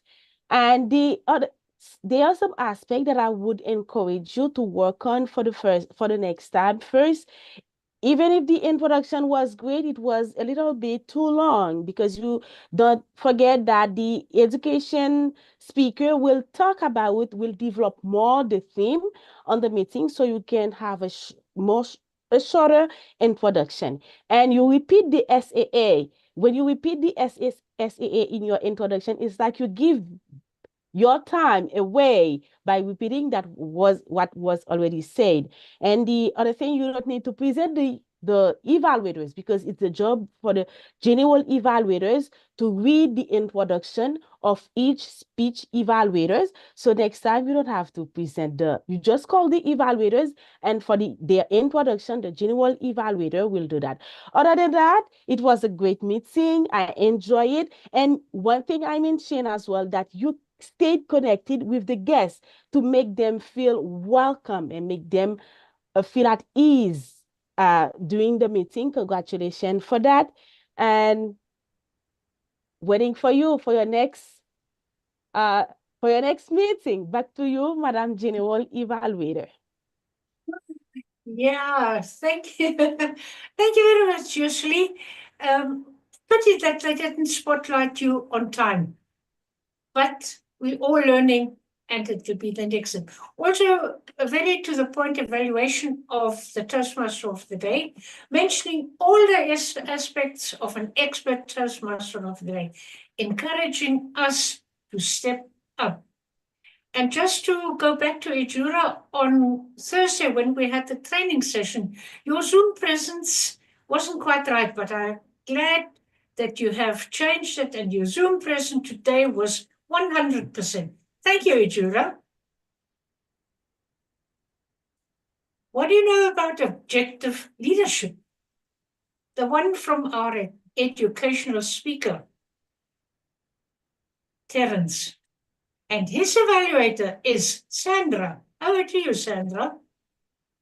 Thank you, Hannah. Well, this is always a challenge, isn't it? It's one of those longer speeches, and I shall try to deliver without prejudice. Terence, you have a pleasant tone and an excellent pace that you are giving. I would call it professionally conversational. And the reason I want to do that is I want to speak to your tonal variety because you asked me to watch for that in particular. Besides being a keynote, 20 minutes, getting comfortable with that 20 minutes, you did ask for tone, and that for me would be vocal variety. Your content was well organized and you had professional slides. Again, I'm coming back to that professional aspect because I know I might be a little silly and out for fun, but the professional aspect often stigmatizes or slows us down, gets us stuck. So there's quite a blend to be professional and still approachable. That's what I think what the challenge would be. Your questioning allowed for the vocal variety, but this chat business comes up quite often with different people. We think it's smooth to move in and stop and ask things and we'll put it in the chat or call, but you really referenced that you had some experts in the audience. So I thought you were going to be calling on specific people. And all of a sudden we had these crickets when you asked for, comments. Eventually people realized. Catch us with your relying only on your PowerPoint keeps you from connecting with us in so many ways. So yes, it worked as an agenda, but we didn't get the emotional intelligence reaching right into our hearts. So I think that's one of the challenges you have as well. Getting that opening statement, reaching into our hearts, smoothing over that professional aspect to get to us. What will your audience take away? Well, we had to take a lot away because you didn't know how to stop. You went for 29 minutes with the red up there forever. I finally sent you a chat, quite surprised that the Zoom master hadn't brought the timer up to the stage to help out. That meant we didn't get a really strong takeaway. I don't know what I'm going to remember from the speech in particular, other than I want the professional and the personal blend to come in. Overall, you were prepared. You did do your thing. You just forgot yourself, but you did well. Thank you so much. Back to you, G. Thank you very much. Thank you very much, Sandra. Definitely, we will definitely remember your evaluation about this speech about the objective leader. And it is also time consuming, or not time consuming, checking on the time. And then at the end, if you see the red light, you all of a sudden rush. Terence, maybe look at that with your speech. And also mentioning your PowerPoint presentation, Sandra, that is indeed a challenge to, you read, but you don't listen. That is the thing. And by Thursday, Terence, your speech was not, or your title of your speech was not entered into Easy Speak. Maybe one should do it earlier on, then everybody else can get an aha. He's going to speak about. Your interaction with the audience is important for the speaker to attend or attract the attention to your speech. Our next one, Paula, a designer lifetime. And she will be evaluated by our Toastmaster, Arona. Over to you, Arona.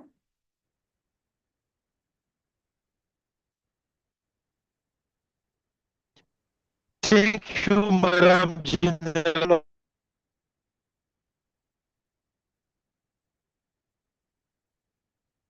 And thank you at Toastmaster. Toastmaster can help us to design an effective time management strategies by related each core value of Toastmaster to an insightful task. So congratulations for that. Your speech was well structured and you grabbed the attention of the audience at the very beginning of the speech by asking questions. Your message was also clear and your Zoom presence was good. So just one suggestion in terms of improvement, time management. How to deal with time management. So try for your next project to record yourself to be sure to deliver your speech in the allocated time. Overall, it was a great speech. So congratulations, you have reached the objective of your speech. And back to you, General Evaluator. Thank you very much for your evaluation. Next up, just please check on your audio because right at the beginning it wasn't quite good and it was a bit, pardon me, it was a bit not quite understandable. So do just check on your audio, please, and also put some more light onto your face that one can see your expressions, your vocal variety, whether you are with the speaker or are you speaking to the speaker or with the speaker, that one can see that. And also from Paula's speech, it is always the perfect time to begin to create a 100-year legacy. Thank you very much, both of you. Now we have a blueprint. And Luciano's speech, your blueprint, will be evaluated by Ntati.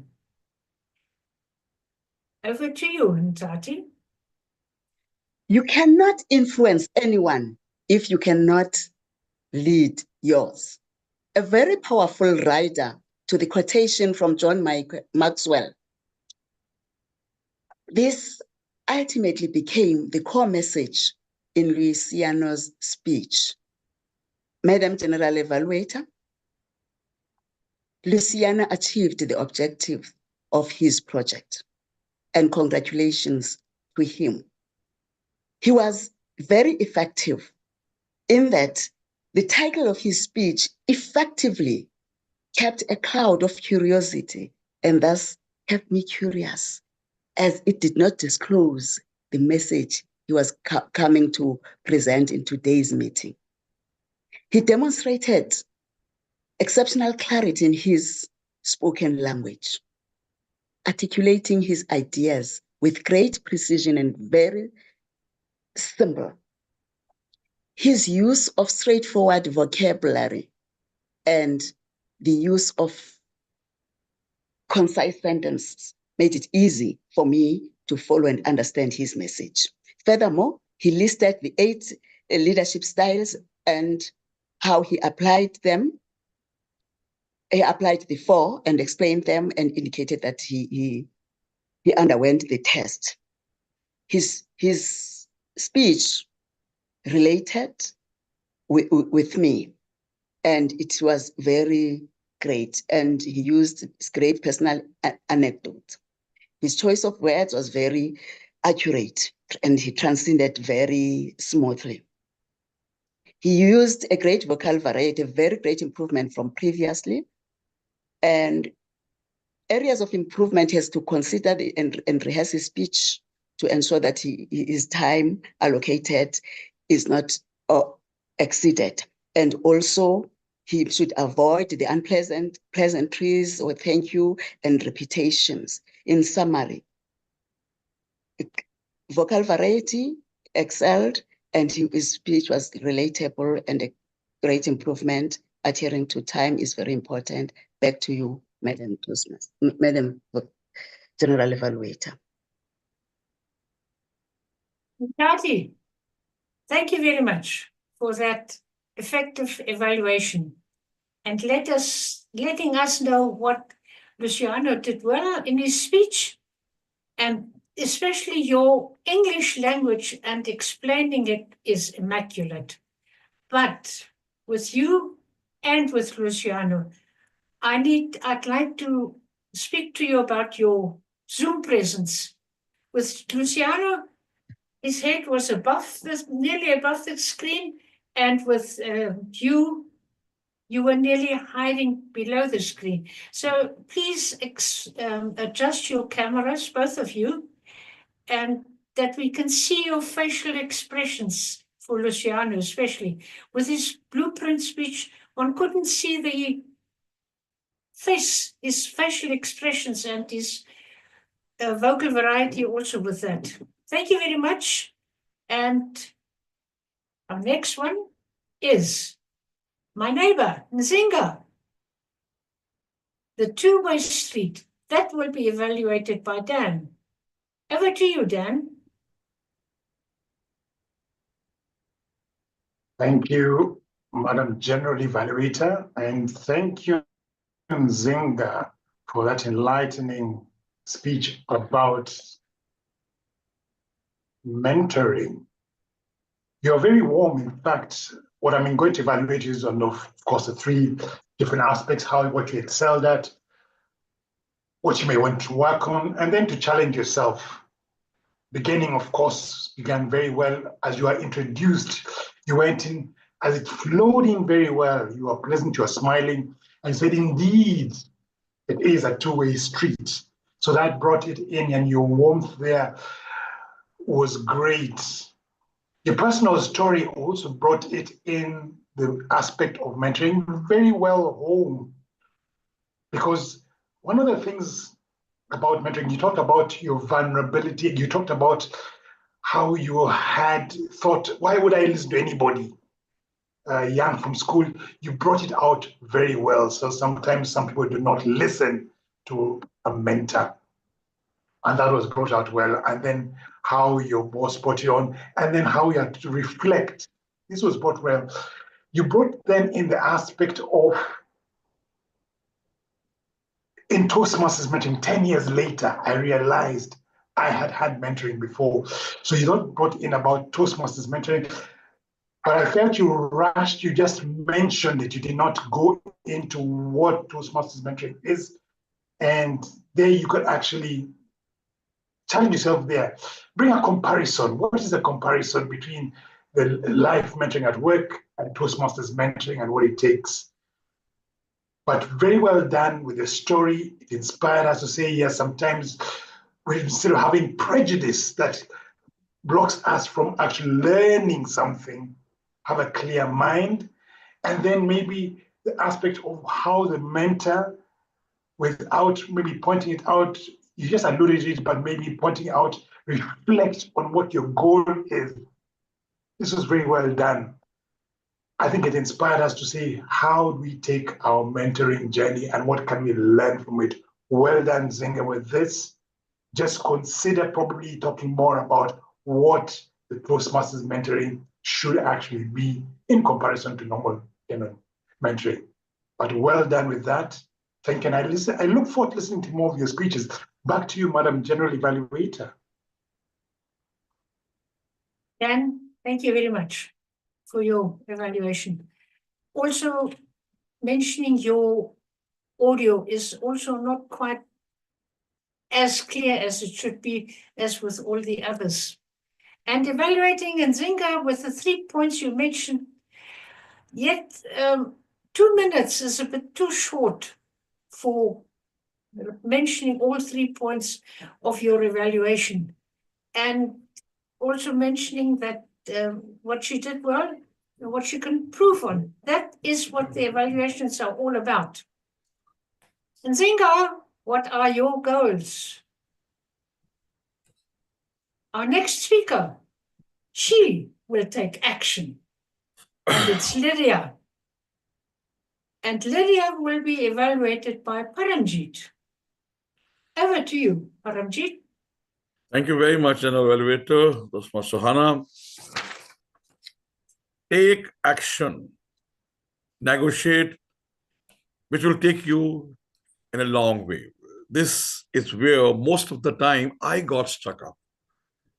And I'm not very sure whether to negotiate, whether to leave the thing, or whether to renegotiate. Lydia, thank you very much for inspiring speech, which gave a very clear message that negotiate, we must negotiate, always negotiate, and take action also to achieve our rights, our dreams. Lydia, you hooked us in the very beginning with the ladies asking, visualizing the ladies, having a placard with their demands. Because I could very easily relate, because one of the Indian princess, she fought for the same thing in UK. And I have seen the photo. I could visualize how ladies have struggled, how women have struggled. But with the fight and with their negotiation all over the life, now you can see that where they have come and women are having all the rights. Now, the thing which stood up for your presentation is your confidence, your very good preparation, and every flow of the content, very easy flow of the content with a good vocal variety and purposeful pauses. Your first pause immediately after the visualization and asking us, it effectiveness and engage the audience, and you kept us engaged with your apt vocal enhancement and gestures. You had a wonderful eye contact, very good structure of the speech, engaging opening, good body, and with a strong stories and a call of action. Nidhya, now this particular project is about the negotiation. Your connection of Women's Day with the negotiation of doing some activity was really good. However, what I was looking for in your presentation is about your experience with the negotiation. What were the opportunities? What were the apprehensions of the team that you are going to negotiate, and how you negotiated, and how those skills help you to make a deal? This would have helped everyone over here to understand the different negotiation skills from your experience. In summary, you are very good. You are very engaging. Your presentation was very fine, and your Zoom presence was also very fine. Just moving a little bit would have been added more star to your speech. Thank you very much. Over to you, General Evaluator. Hey, thank you very much for that precise evaluation. Take action and negotiate. Of course, one has to do that.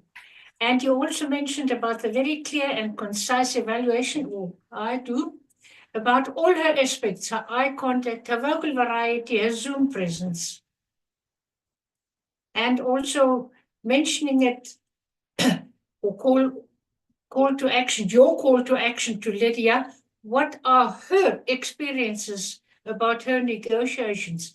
That would have been lovely to hear.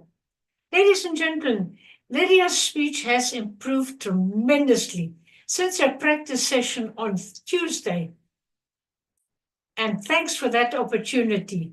That is the platform where we can practice our speeches, get rid of our fear, get rid of our stage presence.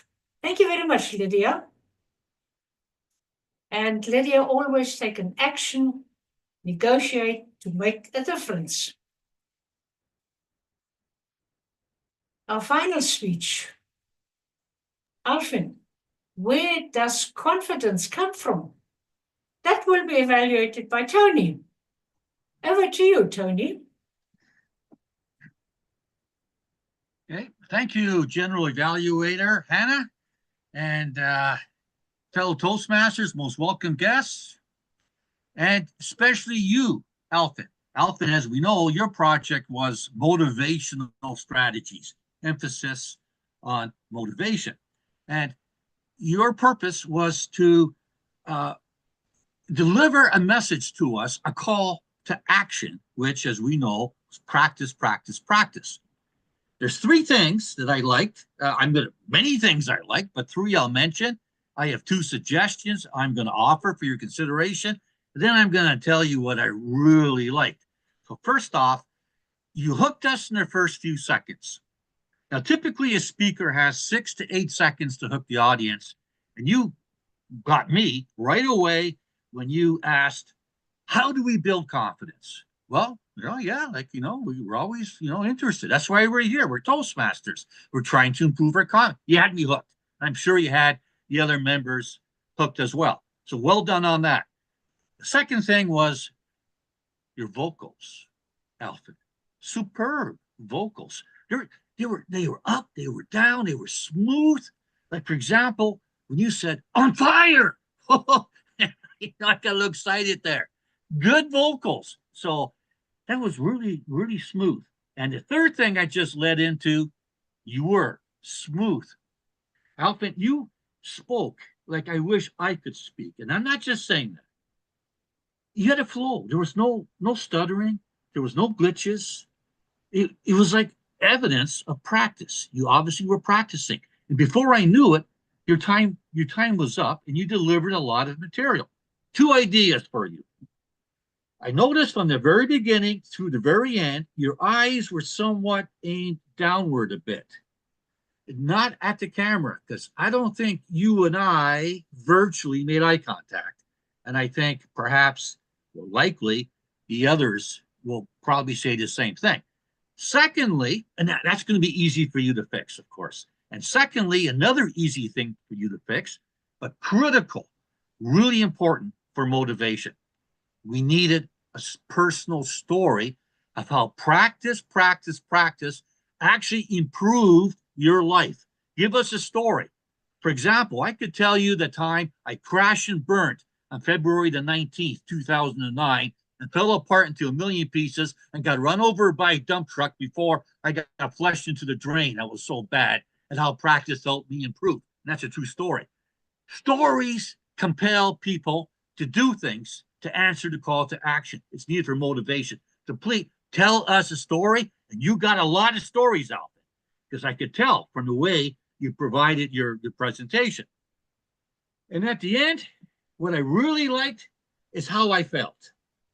Your presence. From the very beginning, throughout, to the very end, you owned the screen. You have this thing, this presence that comes from practice, that you captivate us, you compel us with all kinds of different things that come together. So you've got it. So please, eyes up. Tell us a story that's going to do the call to action, and keep on doing what you're doing, which of course is practice. Thank you for the great message. Well delivered. Back to you, General Evaluator. Thank you very much, Sonny. You are indeed an evaluator to learn from. You also had the 3 points for Alfred's speech. You hooked the audience, his vocals, and the smoothness of his speech. Definitely something to mention. And for Alfred to look at his eye contact also. Having a personal story is always a good thing, your own experience. And practice all Tony's recommendations, especially as you called us to action. Speak to your mirror, be on fire. That you can all practice with yourself in front of your mirror or with your laptop or whatever you've got, just practice with yourself. Alfred, with Leadership Speak, you will gain all the confidence to stand on stage and speak freely with your vocals, with your hooking the audience. Everything will come with practice and another practice. Thank you very much. Thank you very much for your thoughtful and concise evaluations of the speeches. An evaluation that is not used is a waste of time. An unknown author said that. Mr. Zoomaster, please launch the poll for the best evaluator, and I am sure it will be a difficult choice for you to make. And while we're waiting for the poll to be launched or to be processed, I ask Leah again, please, to post the guest book into the chat box so that our guests can give their feedback on how the evaluations went, etc. Leah, over to you. And while we do that,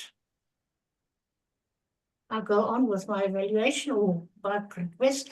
Vivian, our accomplished and experienced summer for the first time with Leadership Week, has put the times into the chat box. Thank you very much. Well done. Leah, our grammarian, Delworth's grammarian, has listened very carefully and will now give a report on that appropriate and some exceptional usage of the English language and the word of the day, prejudice. Over to you, Leah. Thank you very much, Madam General Evaluator. And definitely, I hope no one was prejudiced not to use the word of the day. But in terms of how we use the English language today, I must say, well done, leadership speakers. Some interesting words that I picked up, discourse, a word that is used instead of the word discussion. Blind spot. So this is a person's view is obstructed. You use the word blind spot. The genesis, which means an origin, formation of something. And also certain phrases that I also picked up. A thread we weave our story. Leaders have the ability to influence people with action. Two-way street. And in terms of how we use the word of the day, I think I picked up at least 3 people who used the word of the day, prejudice.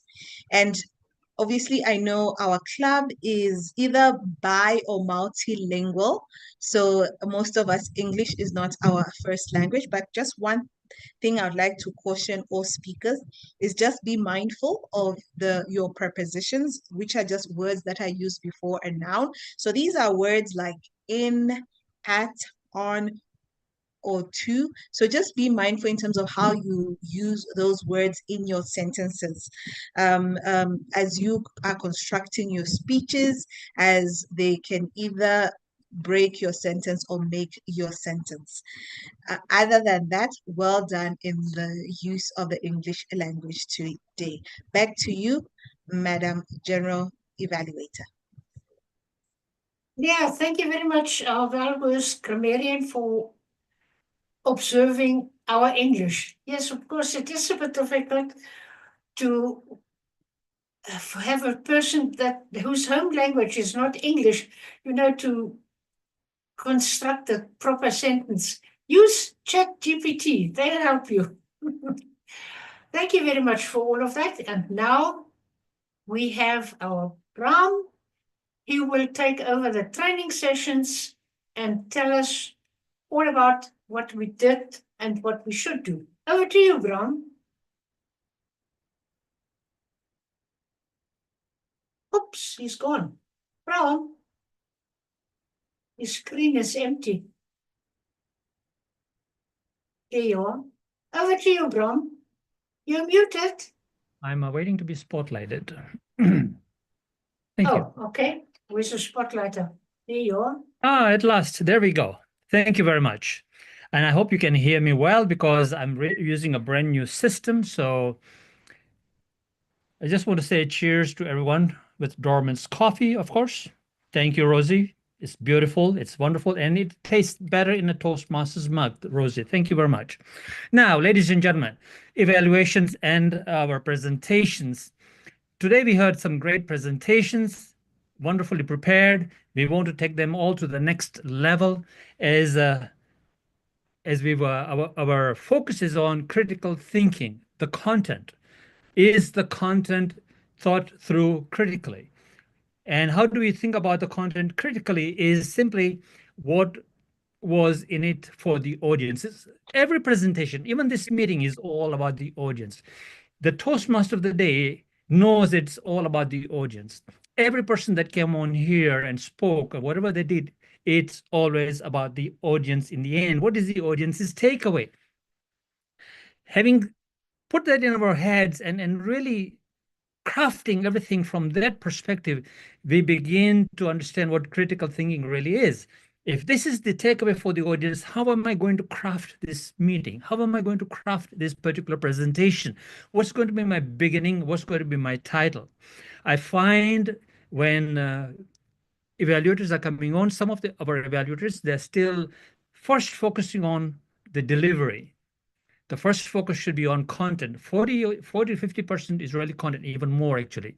If you've ever watched a TED Talk, there's not too much dramatics or too much of moving around and all those stuff, right?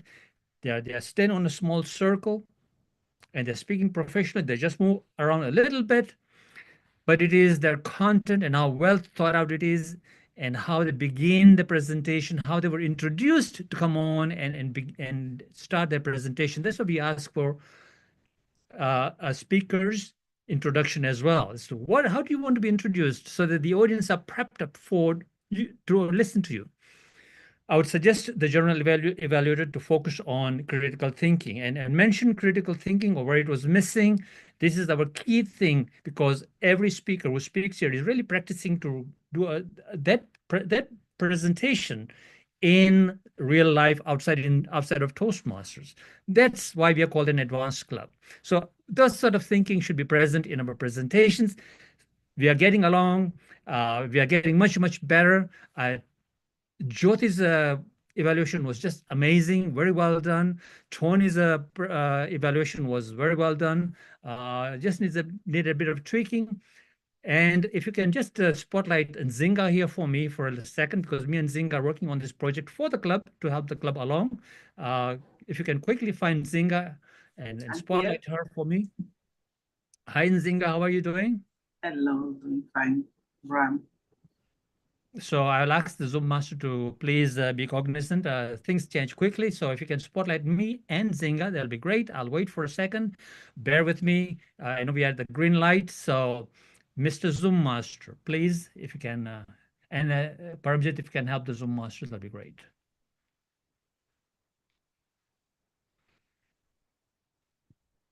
Okay, we'll wait because I don't know what's going on the screen. Mr. Zoom master, are you there? Speak to us. Thank you. Now, if you can spotlight Nzinga next to me. Thank you. Hey, Nzinga, how are you doing?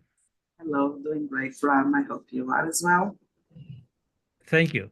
So, you've been observing what's really going on, and you've been giving the evaluators a heads up on what to expect and how to do an evaluation and how to improve. What's your feedback so far, and how are we doing with that? Evaluators are acknowledging using the form. I'm even receiving some improvement feedbacks. I believe that it is a practice, Bram. The evaluation, self-assessment for evaluators is based on workshops delivered in this club by you. There's the link to the 2 videos, to the 2 workshops. It's practice, practice, practice. We have to consider how we are assessing each point, and I agree with you. Sometimes it's easier to start focusing on what really matters, the content. It's a good, can I say, hint, a good nudge. I will continue to circulate that so we can all use it as we want, as we improve as speakers and as evaluators, as we consider our goals for June 2025, as you posted on the chat. That is right. We ask all of our members what they want to be recognized for as of June 2025 when we do our final meeting of for this year. Absolutely. And Nzinga, by the way, our club contests are coming soon. We'll be holding them in January, sometime around mid-January. There's about 20 people who want to be in the contest. So obviously, we can't have 20 people speak in one meeting. The meeting will go on forever. So we will be holding semifinals and finals, and it'll happen in January, both for international speech contest and evaluation. But since we are an online club, ladies and gentlemen, this contest that we hold at the club level will remain at the club level. We cannot go and go to the area level, because area level and above, as per Toastmasters International, have to be in a physical meeting. And of course, if somebody wins from India, they can't come here in District 86 to area. We are in area T92, by the way, for those of you who are still don't know quite exactly where we are, T92, so which is about 100 miles from where I am to begin with. So we won't be traveling, of course. So obviously, we will only be holding club contest. If you have a home club and you really want to be in the international speech contest at the convention at Toastmasters International, you have to do that in a physical meeting in your own area, in your own districts where you are. So I'm glad that most of you have a home district. Okay. Having said that, Nzinga, let's keep continuing. Let's now begin to examine what results we are getting and help our members begin to win in contests, both here in Leadership Speak and in their home districts and home clubs, and do very well. So that's our commitment. That's what we are doing here. What do you think, Nzinga? I'm here to help you drive this. I'll continue to share the self-assessment and collect the results. I believe that after 1 month, we'll be able to see some data and hopefully matching the results we see here in these meetings. Absolutely. Growing point. Okay, thank you very much. And we'll give it back to our GE. Thank you. Thank you very much, our trainer, Bram. And also thank you very much for giving us the opportunity to practice our speeches that we want to present at our home clubs, that we can practice them here with Leadership Speak and get expert feedback. Now, let me present my general evaluation and what I have observed during the meeting. Our SIA, Fabian, he was wearing 2 hats today. And thanks for starting the meeting on time, especially those 2 minutes before the alert that was observed, and reading this disclaimer that everybody could understand. Then that little pause before requesting the recording to be started, and then the reading, of course, the mission statement. Well done introducing the Toastmaster of the day. Zoom Master, Rinan. Hey, thank you very much for quickly identifying and highlighting the speakers and role players. And at the end, it was a bit slow, but nevertheless, you found the speakers, you found the role players to highlight them. And that is, therefore, it's important to for all participants to rename themselves according to the allocations on the Easy Speak, so that we can find you quickly. Timer, our second hat wearer. Your timing was exact and precise. Thanks for sharing the times as one set in the chat books and not after each speaker. And also for wearing 2 Toastmaster hats. Thank you. The grammarian, Lilia, well, you found a very appropriate word for today's meeting. But maybe posting it into the chat box as a reminder that everybody else can see it. I know you were not present, one could see your screen, but maybe just occasionally putting it into the chat box. The guest book has been regularly posted into the chat box. Ijura, thank you very much for requesting it on a regular basis. I have also requested, so I hope all our guests have completed the guest book. Maybe we can post it again, Leah, please. Posting the agenda into the chat box is also, thank you, Paramjit, to whoever done it, I don't know. Thank you very much for that. And right at the beginning, the Sergeant at Arms requested us to mute all our electronic devices. This is to avoid any interruptions while speaking. So let us please either put our cell phones somewhere else or mute them. The theme was entered well in advance into the Easy Speak. And the grammarians, that is for the grammarians, the persons raising the toast and presenting the toast of the day, that they have enough time to align their thoughts with the theme of the day. Well done, Madam Toastmaster of the Day. Thank you very much for all the speakers, evaluators, and role players. You and only you have contributed to the success of this meeting. This concludes my evaluation, and let me hand back to our Toastmaster of the Day, Ijura. Thank you so much, Anna, I thank you and your team for your evaluations. I'm sure everyone will take something home and use that to work on our various roles. Our time is fast spent, so I'll be calling on the Toastmaster to present her thoughts for today. Please welcome Yofi Thomas. She'll be giving her thoughts on today's meeting and the theme. Yofi?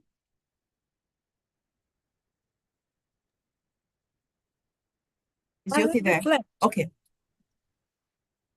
As I reflect on the thought for the day, this is the club where we have 28 flags. What do you think at Leadership Speak we do? Objectivity is what we stand on. The theme today is about objectivity in leadership, bias busters. Fellow Toastmasters and lovely guests, is bias merely a myth, or is it a quiet force shaping our choices and prejudices? Perception too. Bias is real, and when ignored, trust me, you and me, we all know it grows into something that we just can't control, into prejudice that limits inclusivity and fairness. I feel we have the power to challenge and overcome it right here at Leadership.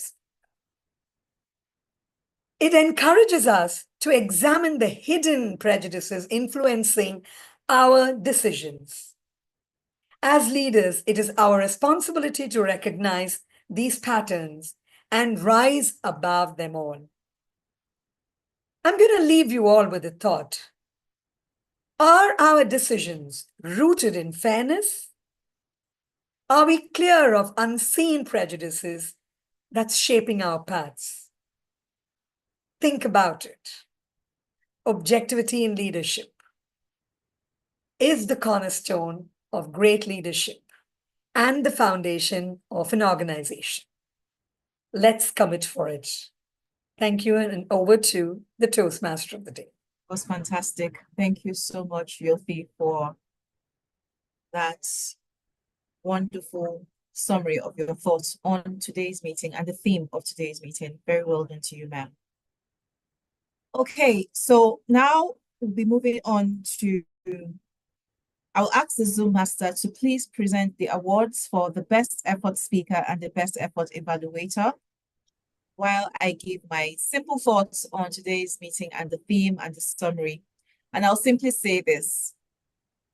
Okay, I'll wait for the awards first before I move on so that I don't take away from the winners of today's. Do we have the winners? Do we have the awards for the winners? Okay, while we're waiting, I'll just give a very, very brief summary of my thoughts on the theme of today. Like I've mentioned earlier in my introductory notes, I'm saying from everything we've gathered, from everything we've learned in all of the speeches, the thoughts of the evaluators and everyone's take on objectivity, I'll say that by being objective, we open doors to great success, exponential success. Another benefits of that, of opening up by being objective, is that we get to get to build stronger relationships, and of course, an inclusive culture and a thriving organization, just like Yothi had mentioned. Another thing I've learned from this is that objectivity isn't a destination, it's a journey, it's ongoing. So I'll ask us to commit to ongoing learning, whether through mentorship, training, or feedback. Staying objective doesn't necessarily mean eliminating emotions all at once, but it's about balance, balancing them with rational thinking to make fair and well-informed choices. As leaders, if we're able to master this skill, we'll inspire trust, drive better results, and foster more inclusive environments. With these thoughts, I would like to hand over to the president of this great club, Leadership Speak. Please welcome Ram Mamoa. Mamone, I beg your pardon, Ram Mamone. Thank you. Again, I'll wait for to be there I am, spotlighted. So, ladies and gentlemen, look at this wonderful T-shirt. What does it say? Da-da-da. Came all the way from Kenya, and at the back of the T-shirt, Dorman's coffee. Of course, I just finished a cup of Dorman's coffee. Rosie, thank you so much for sending me that coffee with my son. Ladies and gentlemen, I'll Very welcome. Yeah. Rosie, thank you.